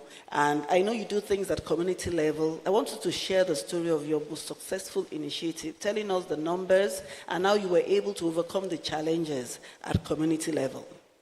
All right, thank you very much. I will only mention a few of those success stories here. A project started some time ago, that was in 2018. The name of the project is Integrity, and the focus of the project was to ensure proper family planning services in the country. It started in just 2 states, Lagos and Kaduna. And by the end of 4 years of the first phase of that project, the project was able to reach out to over 107,000 women of reproductive age, ensuring that they get to know and adopt a family planning services, such that, because our belief is that a woman should not die in the process of giving birth to another life. So we want to ensure that they have proper orientation and also determine at what point do you think you're fit to give birth, not just at every time pregnancy sets in, you have only two options, either to terminate or to give birth, even when you're not ready financially or otherwise. So we looked at all of that and we said, no, we have to ensure that this come into the country and we're able to get this done. As a result of that, with the help of the donor, we were able to secure another funding that helped us to scale up to 11 states from just 2 states we started. Currently, the project is still ongoing in 11 states as we speak, including Borno State. Wow. Yes. Secondly, some time ago, Society for Family Health carried out a research, and there was a finding that some of the rural community PHCs are becoming obsolete, dilapidated structure-wise, and even the facility, the equipment inside. And again, the personnel are no longer there. So it became a project for us that we take it upon ourselves, we give it a facelift, we recruit personnel to that place and carry out the basic service that is required in those facilities. And the project has been on for close to 5 years now, and that is in about 4 states as we speak now. And the plan is that we're also looking at the possibility of getting more funding to be able to scale up, because there are many more facilities like that, especially in the north. And those are things that we are also looking at. Just last week, I was with my colleagues. We go into the community because one of our targets is to ensure that pupils get proper health care services. And we went into the community because it was during holiday before school resumed. Okay, last 2 weeks and last week, we carried out community health outreach where we screen pupils, children under 5 for nutrition, for malaria. We also provided family planning services to women of reproductive age. So there are quite a lot of projects currently ongoing. I just want to mention just a few of that for you to know that currently SFH is doing a lot to ensure that we have a proper health care coverage in the country. Thank you. Thank you very much, and well done to SFH. The next question will go to NHIA. So we know that health insurance is a buzzword, and people say for us to achieve universal health coverage, it means we have to go through the route of health insurance. How many people are covered by health insurance here? You have an HMO that is covering you, or the National Health Insurance Scheme. What has been your experience, good or bad?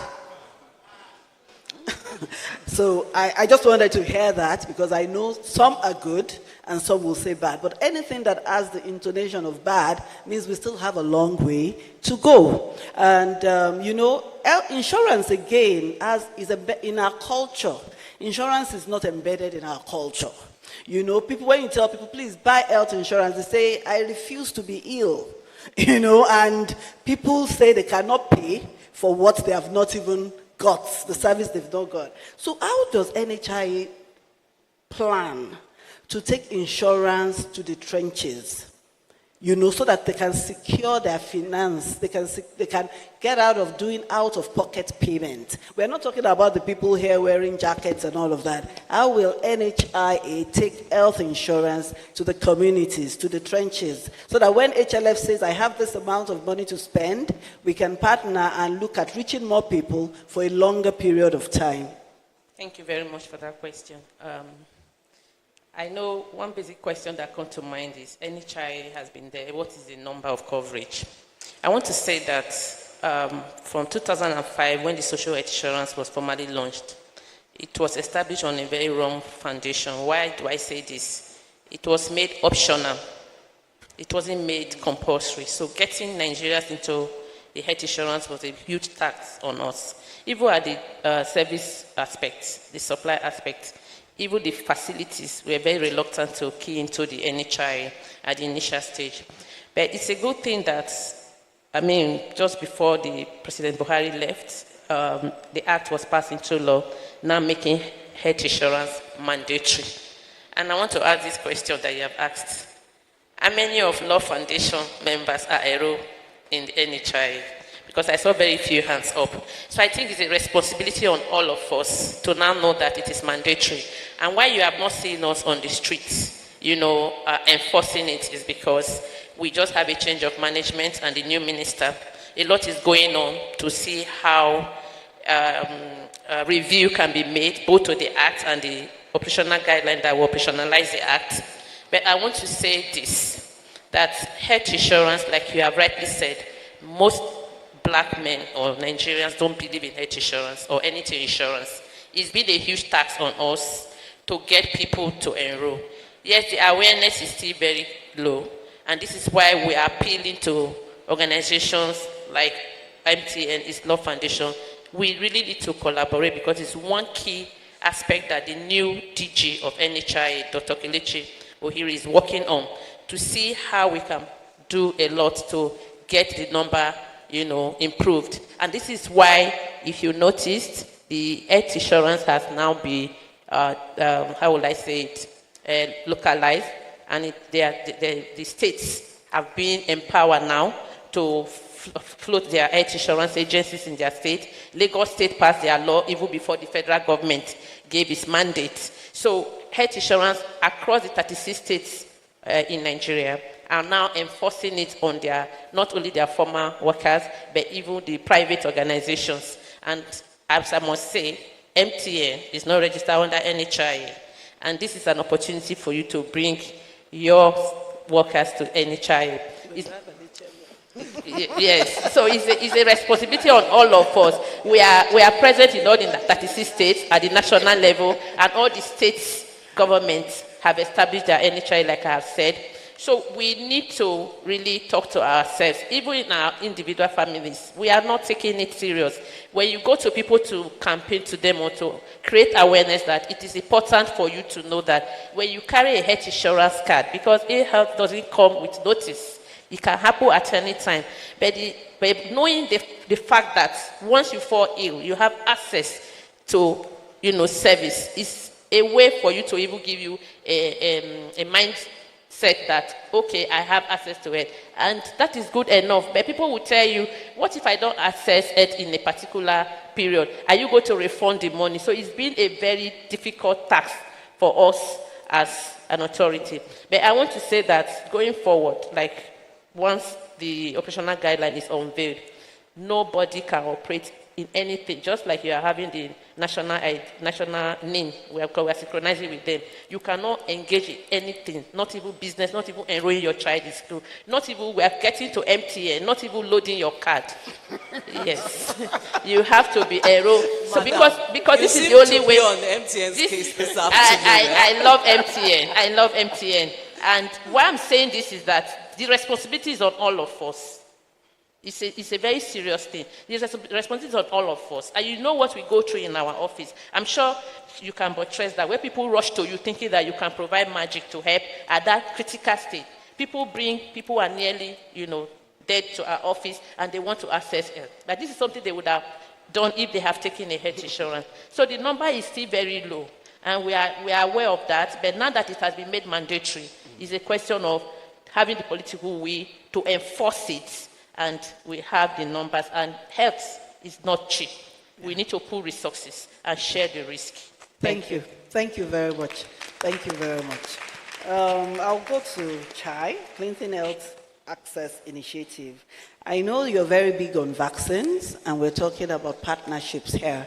And looking at an organization like HLF that has over 40,000 branches across the country, is like a plug and play organization. You want to send a message about vaccine, you want to vaccinate children across the country. If you plug it in, you can get it in virtually every parish. You know what I mean. So I want to ask, how do you think we can drive that kind of partnership? by which immunizations, vaccinations, strengthening of health systems, passing the message across, How do you think we can have that? We can do that together with you. Yes, thank you very much for that question. I think it's very important because within the health space, partnerships, collaborations, and consortiums are very, very essential because we're driving towards one single goal at the end of the day. For vaccines delivery and for vaccines management, I would say a lot of the challenges usually exist around getting this to the last mile. So from the national level, the vaccines go to the states, then they go to the local government cold stores, and then they're distributed to the health facilities. And as MTN had mentioned, with the functionality of our PHCs, which is quite poor, we don't have that much reach in terms of the coverage that we would like and the spread to be able to ensure that these vaccines are able to reach the last mile. And when we look at access, I usually like to look at access from two angles. One, we look at access to health services from the geographical perspective, which can be either due to hard-to-reach terrains or maybe due to some conflict-stricken zones, like as we have in the north. Or then, if we look at financial access, which can also be a barrier, as the health insurance has mentioned, given the fact that we have over 70% of people paying out of pocket for health services. And so a key part of that, and I think a key area for collaboration, particularly with vaccines, will be looking at how we can leverage on strengthening the logistics frameworks that exist. Because if you look at what government has in terms of its resources to be able to get this to the last mile, either financial or even with the appropriate vehicles that they need to push these vaccines, you'll see that there's a dearth in terms of availability.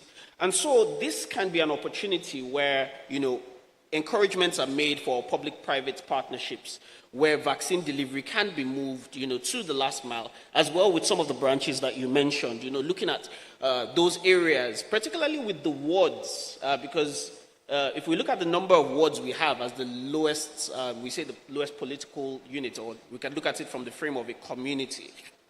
Not all the wards in Lagos, say for example, have one primary healthcare facility, although that's the attainment of the National Primary Healthcare Development Agency. Say for Lagos, for example, Lagos has 376 wards, and you have about 114 with no health facilities in them. And so in those kind of places, getting your vaccines to the last mile requires that you have to leverage on either your outreach services, which can either be once a week in most cases. And then you can then look at that in other states that don't even have a plethora of options like Lagos has when you go further to the north. And it's not far reaching to see why we see routine immunization coverage dwindling in those states. So I think that's a very, very key part in terms of looking at how can we work together in partnerships to strengthen logistics. A key example I'd like to mention that has been innovative, and I'm guessing most of us might be aware of that, is Zipline, which has been working in Kaduna and Cross River. And you can see that that has helped to bridge a particular gap in addressing areas that are either hard to reach or either conflict-ridden, that there are security challenges that exist. So looking at unlocking that logistics value chain would be an interesting part where we can start to look at potential engagements and partnerships. Thank you. Thank you. So we'll just take one question from the audience, if there is any. One question. Okay. Okay, let me take from the back. Okay, you can. I want to thank God for this opportunity to bear our minds. My name is Pastor Steve Ujika. By the grace of God, concerning the issue of health, we have a lot of dissuasion from patronizing the NHIS. I remember there was a time we put in for that scheme. But when it was time to enjoy the facility, they told us that the insurance policy did not cover here, did not cover here, did not cover here. We went there with the mindset of, getting health. But at the end, comprehensive health. But at the end of the day, we discovered that it was a selective program. So that's a lot of dissuasion from the side of the public.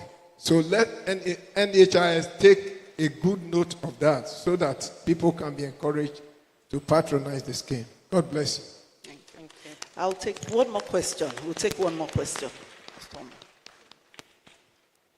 Thank you very much. My name is Annette Akinshete.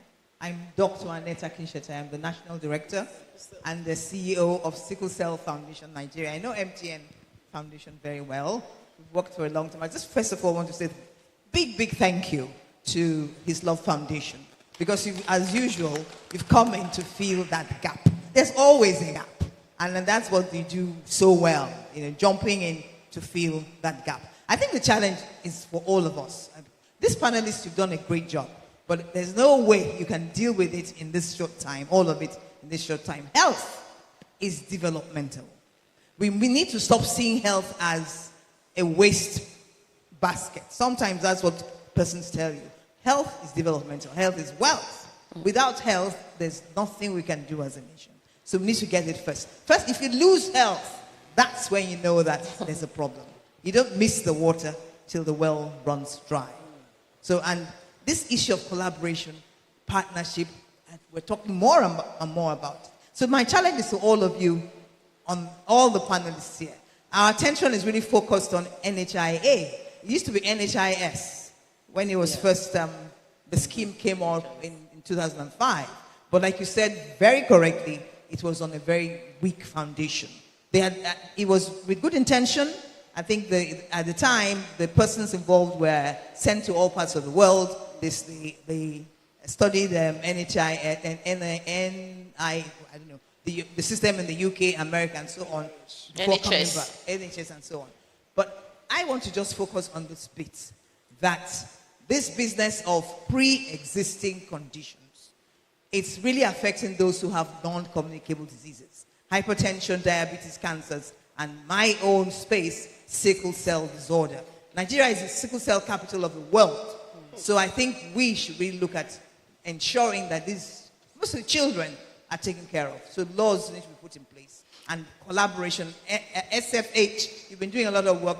Look at educating the communities for health insurance. Thank you very much for the opportunity. Thank you very much. I would like to say a very big thank you to everybody on the panel for taking our time to be with us. Thank you very much.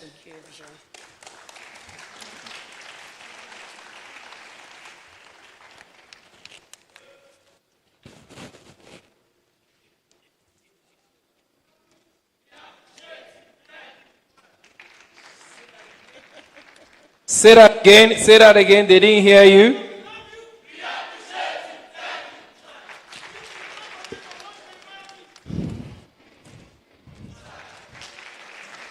Those are the students of Bethesda Home and School for the Visually Impaired.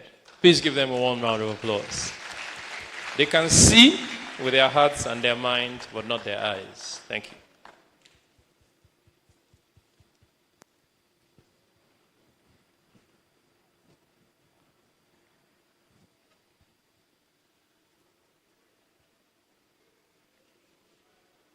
Thank you very much. I'd like to invite Pastor Jinodu to make a presentation to two of our panelists, and Pastor Trevor Akindele would make a presentation to the remaining three.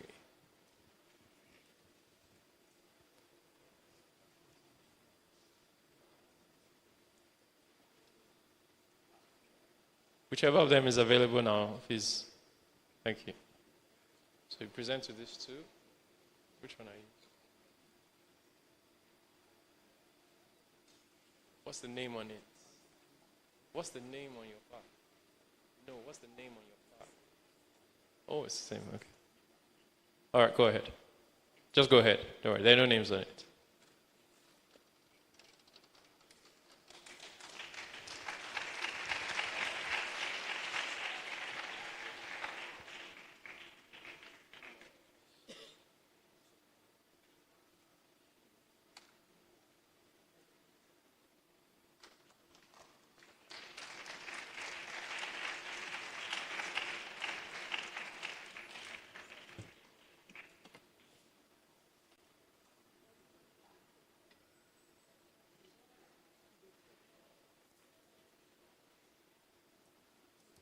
All right. But, you're presenting to her and to him.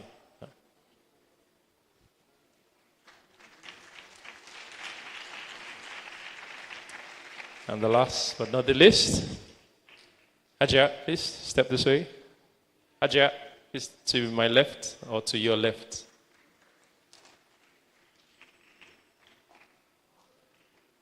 All right. Now, the final one. No, sorry. One more. To the panel, to the moderator. And then all of us will hold our plaques and take a picture with Pastor Akindele and Pastor Jinodo. All right, can we all come together to the center now? Please don't go yet. Please stand right in the middle. Pastor Jinodo and Pastor Akindele. Pastor Ido Iliomade, please join us upstage. Sorry, one of you has to come this way. Okay, that's better. Thank you.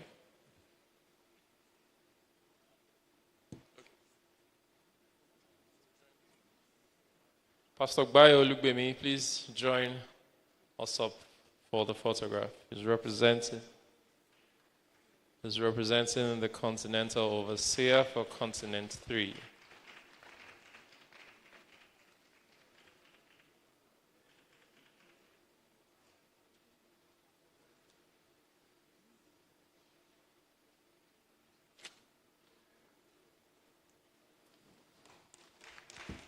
Thank you, NHIA. Thank you, Society for Family Health. Thank you, MTN Foundation. Thank you, Clinton Health Initiative. And thank you, Dr. Oyalo. Please give all of them a warm round of applause. And we're going right on to the final panel, which is on entrepreneurship. And before that, as has become the norm, we will take a short documentary. If it's ready, please play now. Thank you.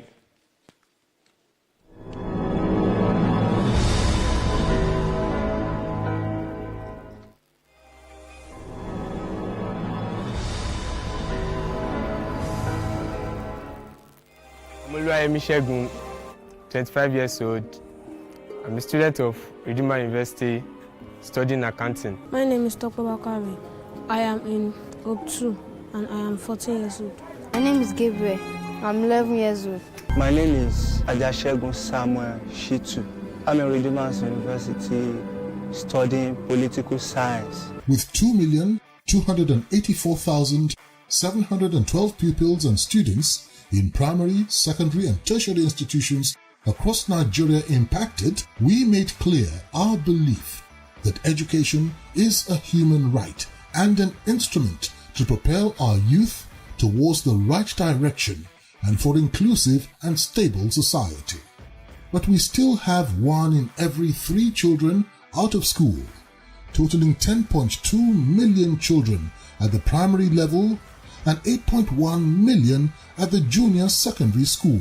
This is according to the United Nations Children's Fund, UNICEF. That's why we established Free School to support indigent students with free tuition, free books, free uniforms, and free meal. They include Redeemer's Fortress School, Okuzu, Anambra State, Hope Center, Makuku, Lagos, the Redeemer's Nursery and Primary School, Ibejuleki, the Redeemer's Junior Secondary School, Redeemer's Senior Secondary School, Lekki Peninsula, the Redeemer's Glorious Seed Academy and Resettlement Community Junior Secondary School, Etiosa East Local Council Development Areas, Lagos State. In all, we have executed 38,112 projects in education, spending 2,337,185,694 naira, while impacting 2,284,712 young people.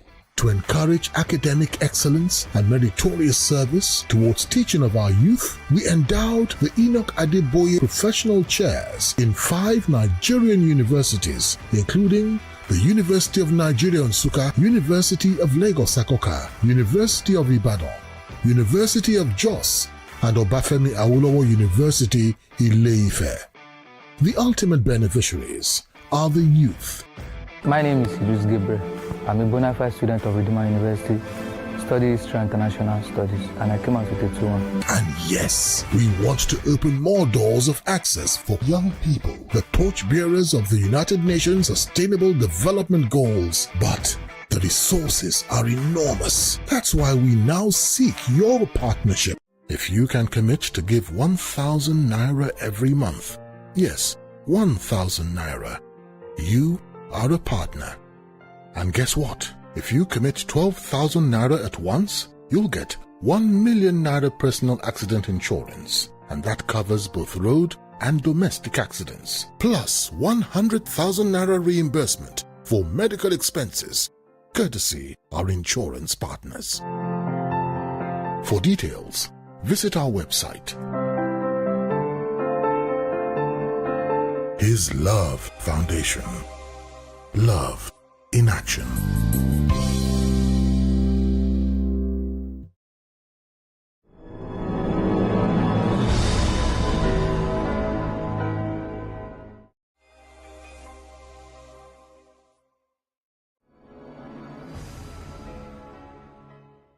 His Love Foundation has also embarked on strategic social enterprise. Fund, Mrs. Feisha Alayande, please put your hands together for her.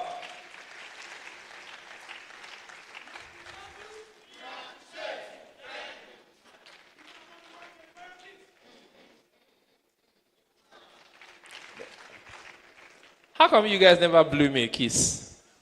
And I acknowledge your presence. Please blow me a kiss. Good. I appreciate you too. Good. We're going to have the country director, United States African Development Foundation, Mr. Andrew Echono. And last, we're also going to have Mr. Tola Oni, a partner of the GIZ, under the platform of the German Government Partnership. Please put your hands together for Mr. Oni.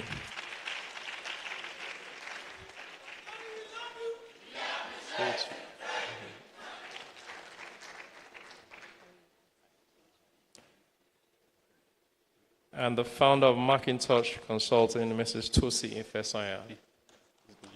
And this panel will be moderated by the founder of Donors for Africa, Mrs. Chidi Cold Sweat.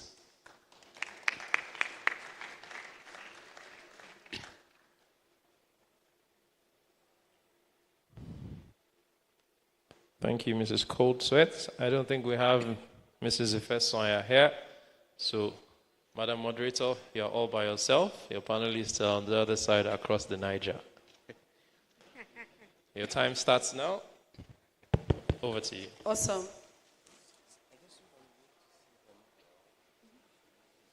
Okay. I just want to move.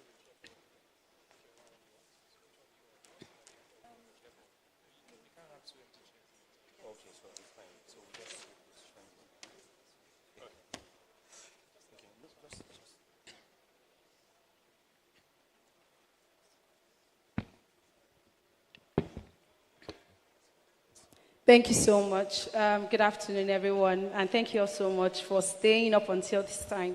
So I know the last sessions are usually the sessions where everybody is tired.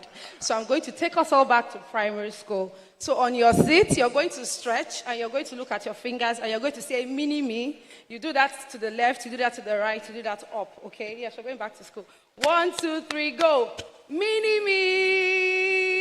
1, 2, 3, go. Mini-me. 1, 2, 3, go. Mini-me. And then on the count of 3, we're going to shout His Love Foundation. 1, 2, 3, go. Put your hands together for yourselves. Excellent. So we are back on track and awake. And we love you too. So it's been an amazing session so far. And I'm going to try to hit the nail right on the head so that we can get the most out of tonight's or the last session for today. And the first person I want to have a conversation with is Faye. I'm very conversant with the amazing work Faye does. And just last week or 2 weeks ago, we were together at the launch of the Female Founders and Funders program. Faye is the ED or ES of LSCTF. And you have done remarkable work driving entrepreneurship, driving innovation in Lagos and across Africa. And I know that if you look at the work that the foundation has done, there are quite a lot of similarities in terms of their upskilling programs, the skill acquisition programs. So I just wanted you to share with us, first off, what are some of the success rates you have experienced with that program? 2, how has the reintegration into the job market, because that's the essence of the trainings, how has that been? And then 3, what are the possible collaborations you see? Is there a way to connect the graduates from this program into this program? Like, what do you see are potential possibilities with a potential collaboration with the organizations? Fantastic. That's like 3 questions. Yes. Sorry. Can you hear me okay? Try tapping the top. Can you hear me okay? Okay, good. So that's like 3 questions in one. But thank you very much. Good afternoon again, everyone. Good afternoon, Pastor. Good afternoon, everyone. All protocols observed. Thank you for the opportunity to be here. My name is Feisha Alayonde, like introduced. So thank you for the questions. So I know you went straight into employability, but if I can just backtrack a little bit.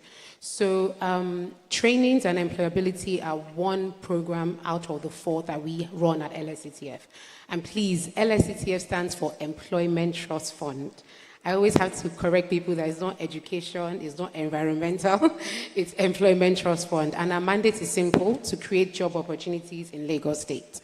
So like I said, the 4 programs we've run are access to capital, and I wouldn't go into much detail. It's basically finance, and we give loans from 50,000 to 5 million, depending on your market size, your turnover, and your business. So that's focused on entrepreneurs. And then the second one is Lagos Innovates, and that's the tech that you had mentioned, rightfully so. And that's targeted at youth or anyone in the tech startup space. In any invention, any idea you have, we partner with you to see how we can scale that idea and link you up with investors. The third arm is business support, and that's a very important one because we say not everything is about money, right? So beyond access to capital, what are those skill set an entrepreneur needs to set them up for success? What are those sustainable goals that they need to be aware of to make sure their business outlives them and to the next generation? So that's business support. And then the last program, which is what you mentioned, employability. And I'm really glad you went straight into that because we keep saying not everyone is called out for entrepreneurship, give or take. We're saying that some people are okay being employees and whatnot, but what are those skills? What are those skills they need to actually either make them an entrepreneur? Should I carry on?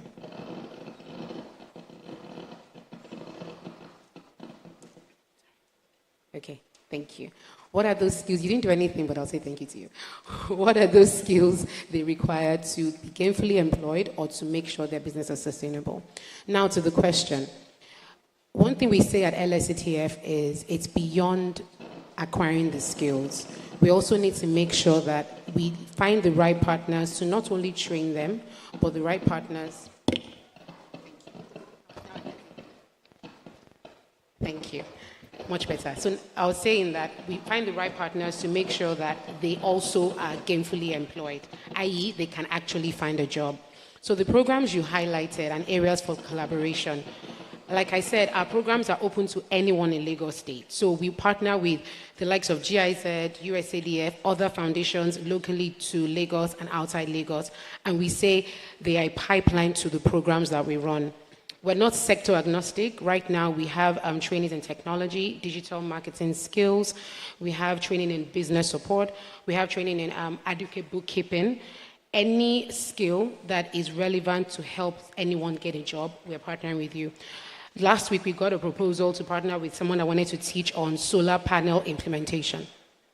And it's such a fantastic idea because they're looking to train 1,000 people. So without those collaborations and without those partnerships, we won't be able to do any work, whether it's on the public side, whether it's on the private side.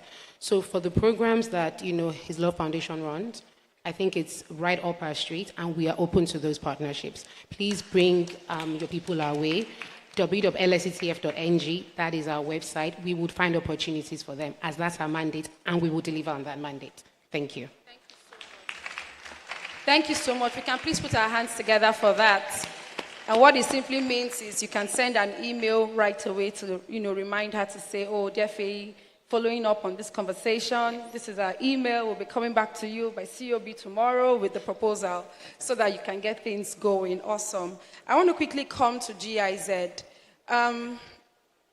So many people may not be aware of the depth of work GIZ does. From illegal migration, I was on an illegal migration project, and you awarded 158,000 euros to some organizations here in Nigeria. Now I'm asking myself, you do a lot of work also for reintegration of people who just came back into the country, for jobs and things like that. How can HIS or HIF position the foundation to be a beneficiary of such grants? What would you, based off on the remarkable work they've done over the years, what would you say is the best approach they can take to be fundable? Because like they said, they do remarkable work, the collaborations, the integrity is there, but sometimes just access to a little bit more money can make a huge difference. So just tell us a bit about GIZ, and then maybe you can go into potential collaborations. All right, thank you very much, and greetings everyone. First, I want to commend the foundation. You've done fantastically well. When I got the invitation, the first thing I did actually was to Google and go on and look for the foundation. And all the documentaries you showed there, I also watched them online before coming here. So it's really, really commendable. And interestingly, your numbers are in millions of impact, and that's very outstanding. Thank you very much. Yes, I'm not direct from GIZ, but I'm a partner with GIZ. And it's going to be leverage for your foundation, because I'm also someone who has worked with GIZ over the years as a partner. So I'm going to lead you on how you can become a partner with GIZ. However, one of the core areas of GIZ is economic development and employment. And like the moderator mentioned, GIZ is actually really interested in immigrants, deportees as well, as the case may be. Because the highest number, for instance, of people who are seeking asylum in Germany as we speak now are Nigerians. And that's very interesting for obvious reasons. Yes. And we actually have a number of deportees as well from Germany who are coming back into Nigeria. And GIZ is very interested in ensuring that those people that come back into the country are properly absorbed back into the system and made economically viable. Apart from that, apart from the returnees or immigrants as the case may be, GIZ, like I mentioned, the number one thing is economic development and employment. And we know there are two routes, just like the madam from LSSF mentioned, into employment. Either you go through the entrepreneurship route or going to core employment route. So GIZ works on both dimensions, both employability and entrepreneurship. For instance, for entrepreneurship, we run a program called ICSS.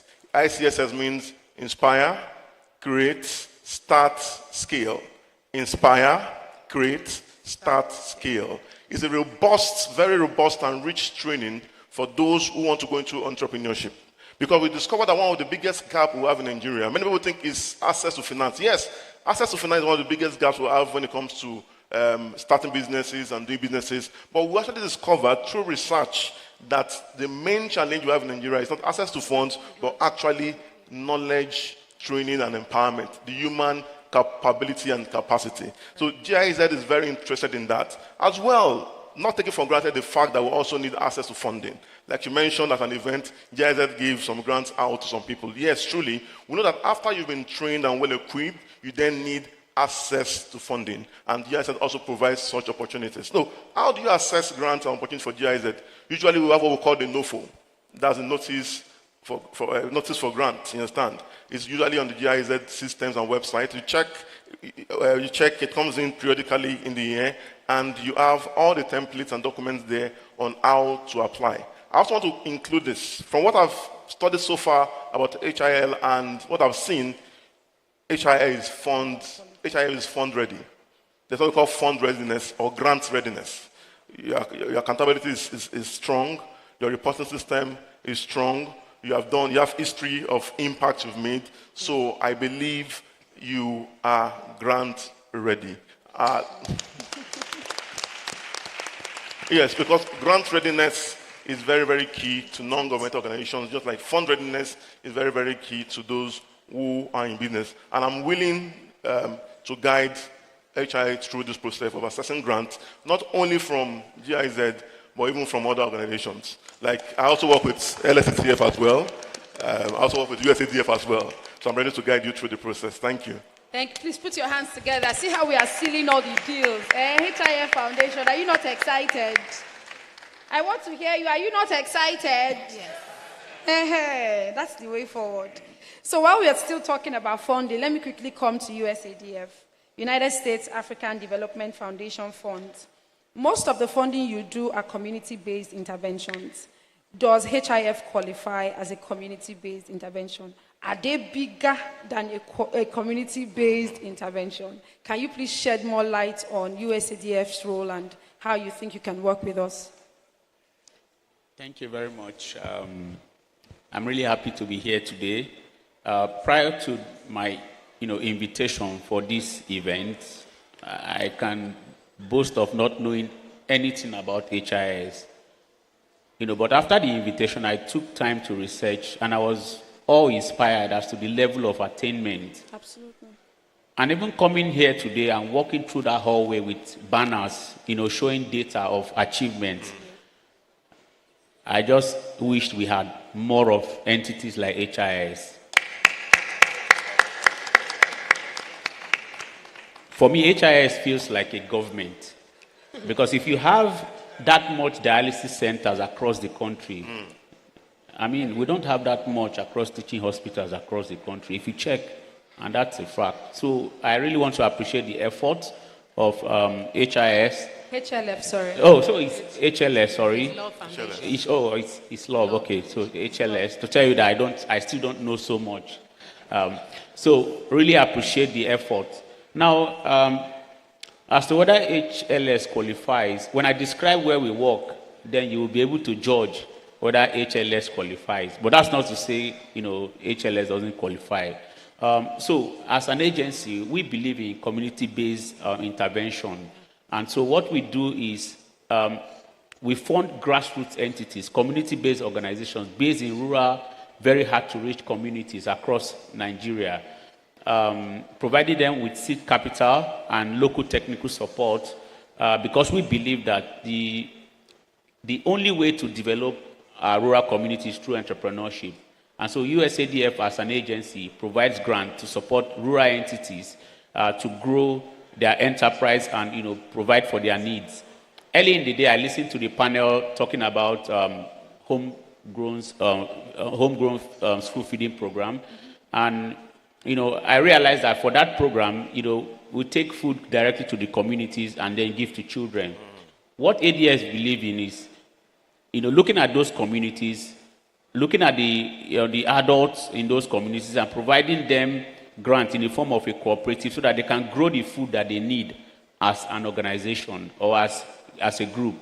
And so that is what we've been doing over the years, in addition to funding grants in off-grid energy and then youth-led enterprises and our job training program. We are partnering with LSCTF. So HLS definitely would fall into the category of providing job skill program if you currently do that. And ADF is very open to accepting applications, of course, in collaboration with LSCTF. And thankfully, HLF is based in Lagos, so it's even, it even ties in very closely. And then, we have ES of LSCTF sitting right here, which makes things, a little easier. And so, USADF is open to applications from all entities across the country. And because we know that when we give a grant to an entity, we're not looking at the entity we are giving that award, but the communities that eventually benefit from that. So if, for example, this is the posh area of Lagos, this is VI, when we give HLF a grant, HLF will go to rural communities, the kind of people we see on the board that really need these interventions.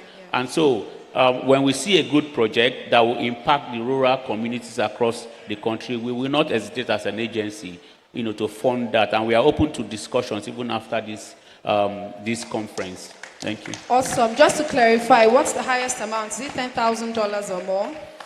So we have different categories of award, the maximum being $250,000.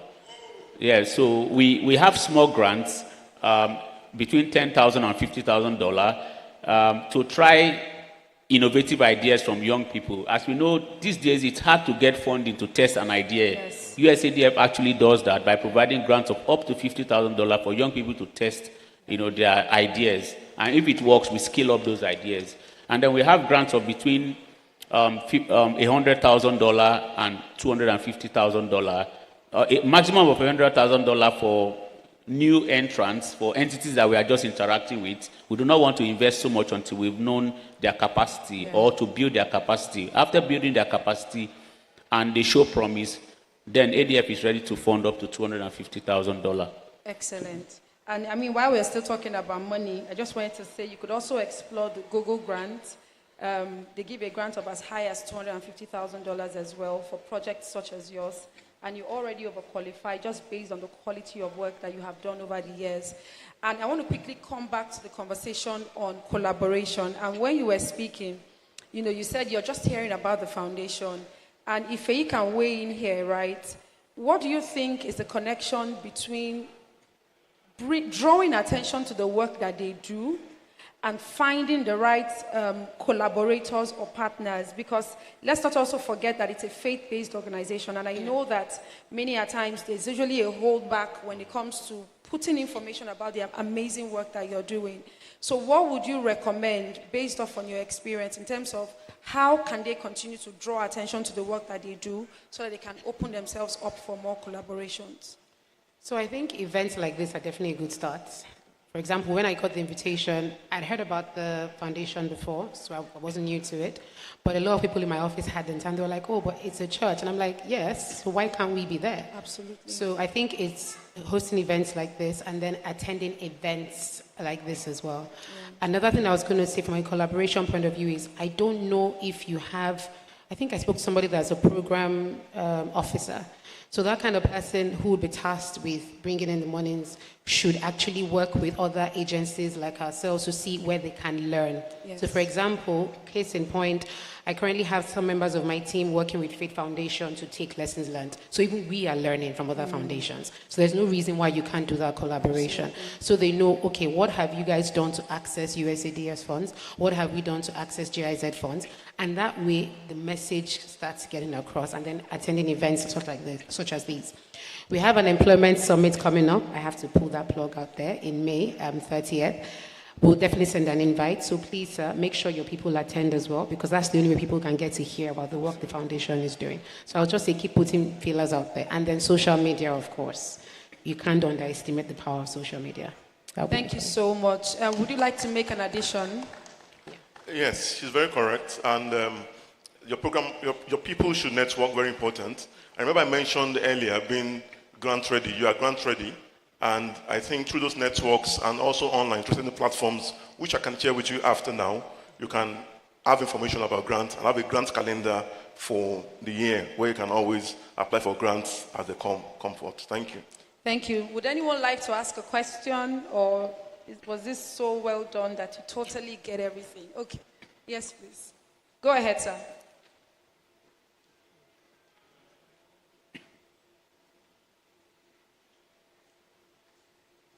Good afternoon. My name is Ambassador Piegbe Emmanuel. I want to find out, and the question goes directly to the ES. You said the employment summit is coming up in May. Is it actually for only Lagos people, number one? And number two goes to the GIZ rep there. Sir,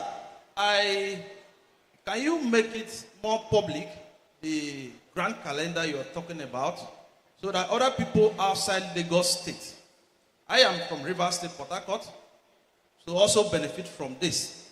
Thank you and God bless you. I'm sorry about the grant calendar. It has to be through engagement. You need to connect with them and get further details. It wouldn't be appropriate to make it public. I hope I'm right. Well, you're correct. Actually, grant calendars, when you run an NGO, you develop one yourself. You get it. And when you go for meetings and networking, you get to hear about different grants. Yes. You get my point. However, there's certain platforms through where you can know about grants. One of them is Fund for NGOs. You can Google Fund for NGOs. Yeah. You understand? They have a free subscription and paid subscription. I advise NGOs to go for the paid subscription. So from platforms like that and others, you can develop your own grant calendar. So grant calendars are customized according to the organization's goals. Needs. Thank you, or needs. Thank you. And just to add to what he has also said, you also have Fast Forward. Fast Forward is a much more global one, and they actually have a page with over 500 organizations funding different things and the amounts of money that they fund. And opportunitydesk.org is also another one you could explore. Let's quickly take Fei's response before we close. Fantastic, thank you. So to your question, it's actually open to everyone in Lagos, in and outside Lagos. We have no barriers. So I would say residents of Lagos, no one from Lagos. But I wanted to add something on the topic of collaboration. So I only just joined LSCTF in January, so I'm still new and I'm learning every day. Would you believe that we had a message from Enugu State government saying that they wanted to copy what we're doing, and we're actually now helping them to develop an employment trust fund for their state. So collaboration is beyond Lagos. It's we're all learning every single day. So I just thought I'll add that in there. Thank you. Thank you so much. Yes, please go ahead. Yeah, just to foster what you said, collaboration is key. You understand?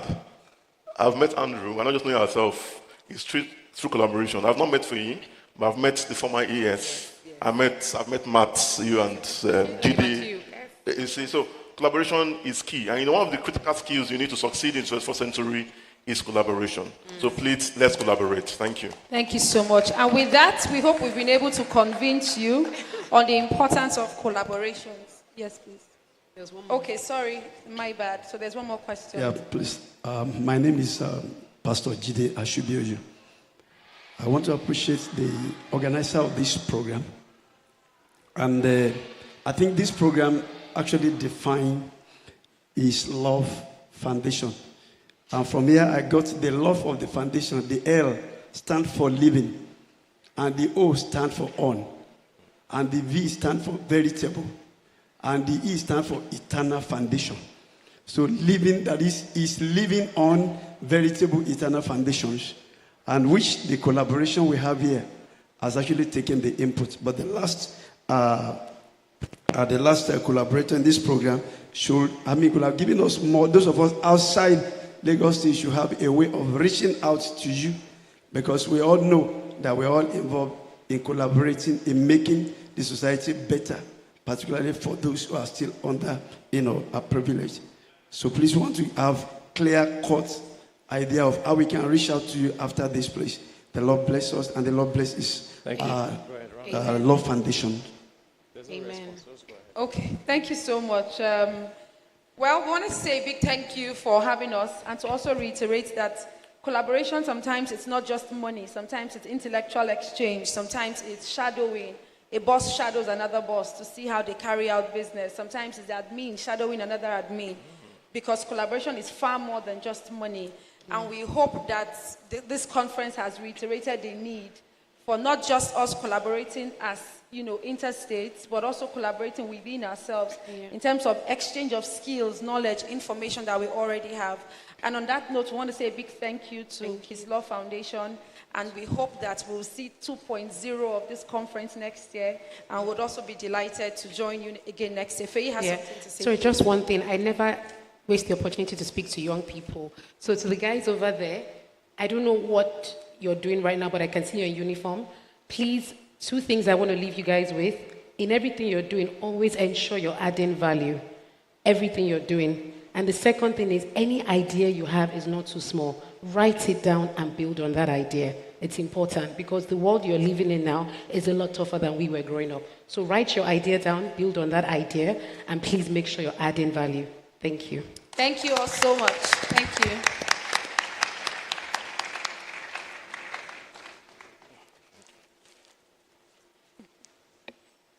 Thank you very much. As is practice, now. Prof and Pastor,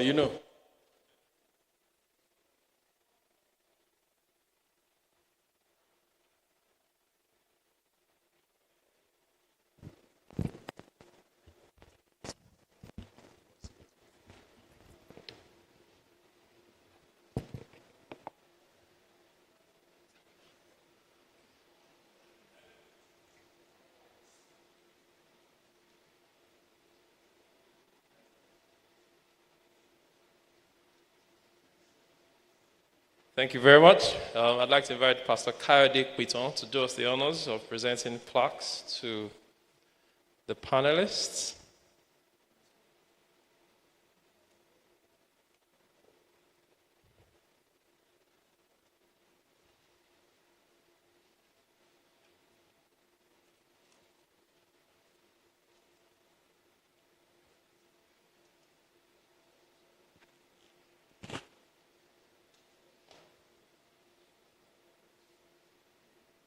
No, just go ahead.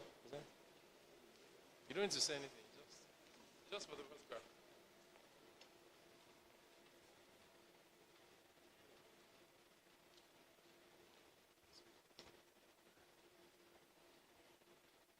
Sir, you're presenting the next round.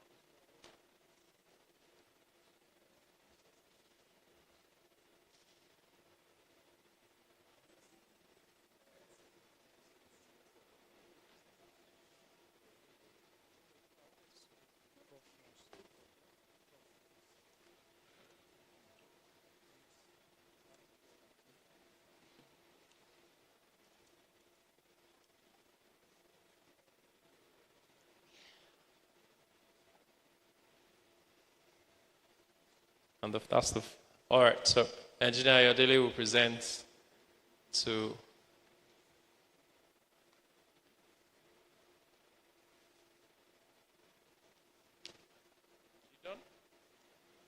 all right, Engineer Ayodele, please step forward to present the final two and to the moderator. Pastor Kwiton, please don't leave just yet. We're going to take a photograph with everyone.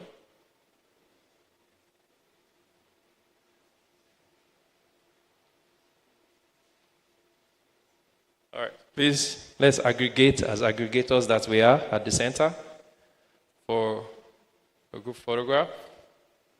Can I have ESLS here? Please come to this side. Thank you for balance.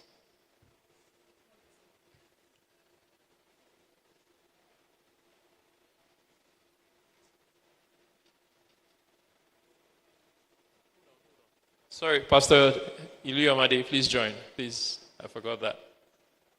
Pastor Idowu Iluyomade, please join us. Pastor Idowu Iluyomade, please join us. And Professor Don, thank you.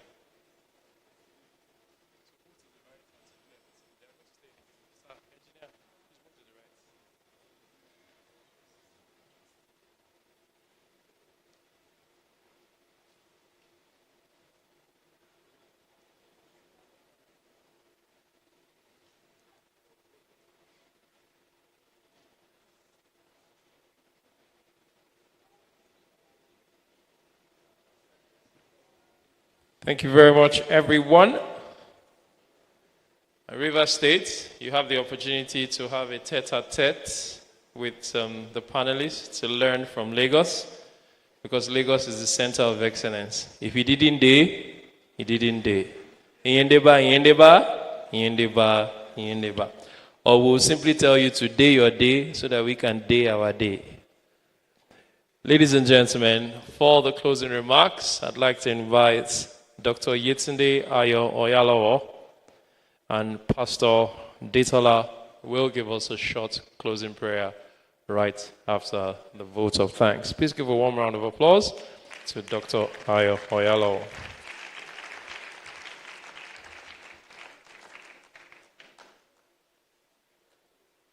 Good afternoon.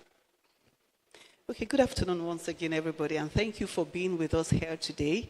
We want to thank you for giving your time and listening to all the things that, the discussions we've had today. And we know that this gathering, a lot of things have happened. This is fertile ground, and we have sowed on fertile ground, and we know that it will grow. So immediately after this, and going further, we want us to foster collaborations, engagements, talk to each other, and see how we can partner in different ways, as Chidi said, not only in money, but in expertise, in knowledge sharing, and see how we can move things forward for the furtherance of the human race, and especially for our humanity. Thank you very much, and see you again next year.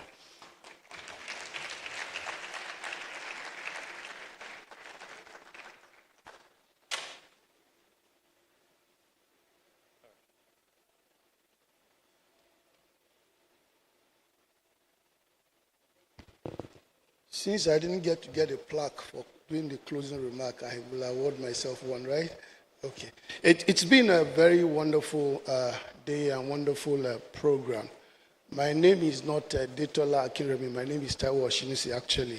And I had to step in for Pastor Detola. For every good thing that occurs must also have an ending.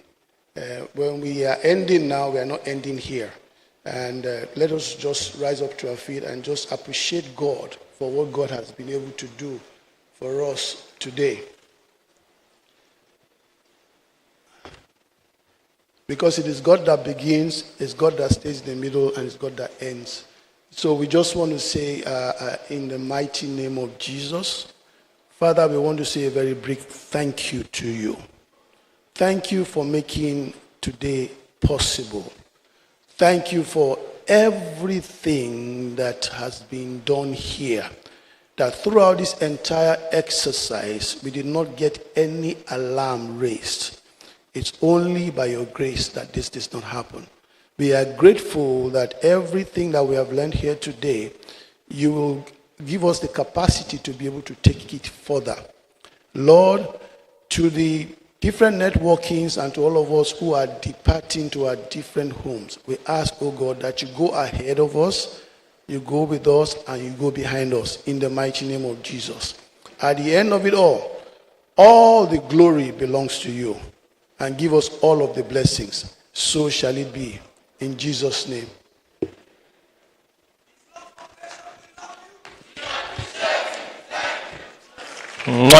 Right back at you. All right, I'd like to invite all our panelists to please come forward with their plaques, and Professor Don and Pastor Iluyomade, all of our panelists, entrepreneurship, health, and education, all of you, if you're still around, please.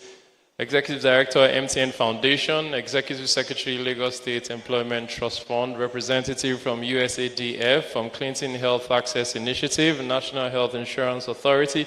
All of our panelists, please come forward for a quick photograph now. Right after that, we're going to take a photograph with all the CSR pastors of RCCG. So can we please have our panelists, first of all, Dr. Ayo Oyalowo, Mrs. Cold Sweat, please, all of you, please come to the front now for a group photograph. All of our panelists, please. Mrs. Aisha Abubakar.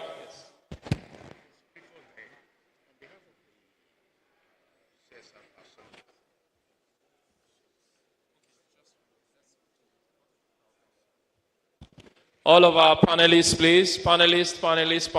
Mrs. Soya, Mrs. Alayonde, Mr. Tola Oni, Mrs. Aisha Abubakar. Can we have all of our panelists, please? Immediately after that, all the CSR pastors of RCCG will come forward for a group photograph. Pastor Idowu Iluyomade and Professor Don, please come up now. Thank you.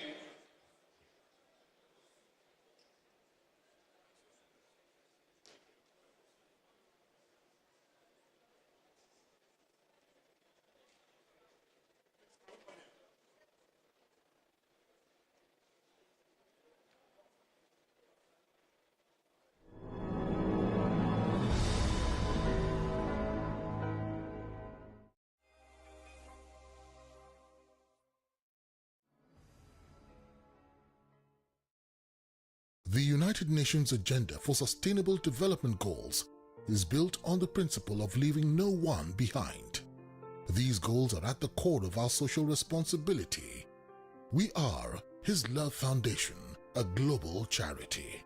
In healthcare and well-being, for instance, we have donated intensive care units to 4 teaching hospitals.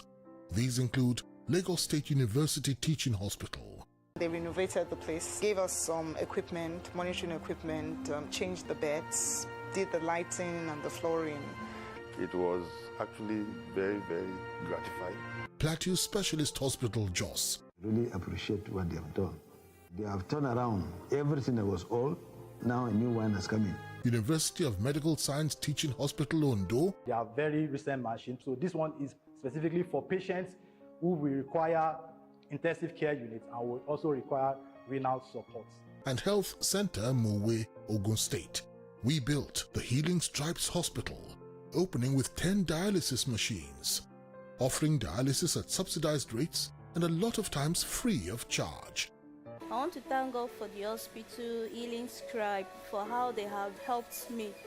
And if not for them, I wouldn't have been alive today. Collaboration with hospitals across the globe for critical surgeries and kidney transplantation.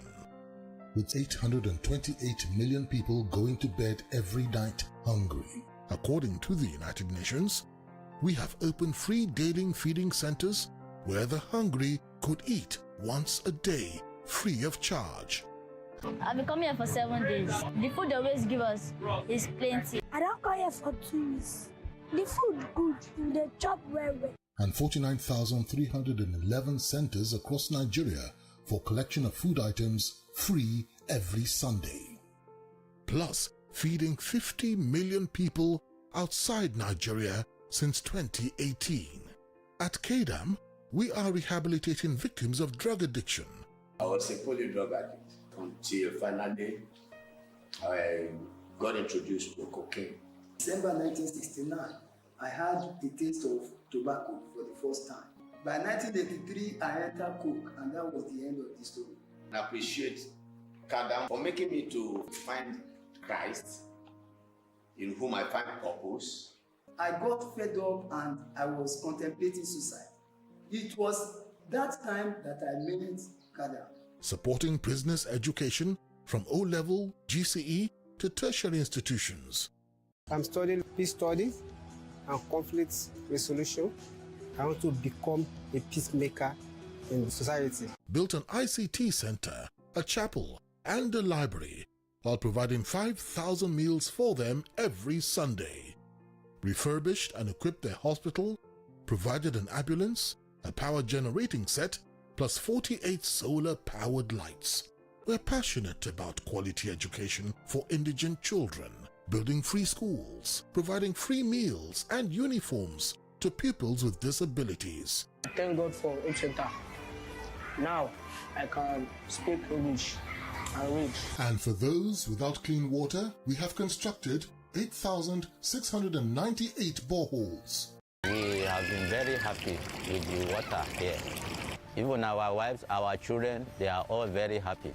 His Love Foundation has also embarked on strategic social enterprise, an intensive vocational training and empowerment program in various fields. It was a 5 weeks training, and we were trained on the best international practices on masonry and construction. We have trained 530,360 young people on these vocations as at April 2024.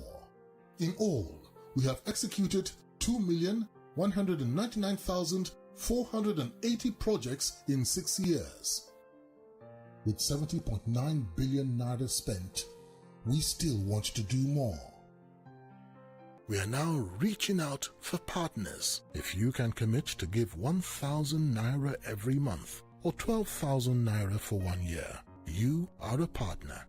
If you commit 12,000 naira at once, you'll get 1 million naira personal accident insurance, plus 100,000 naira reimbursement for medical expenses, courtesy our insurance partners. For details, visit our website. His Love Foundation.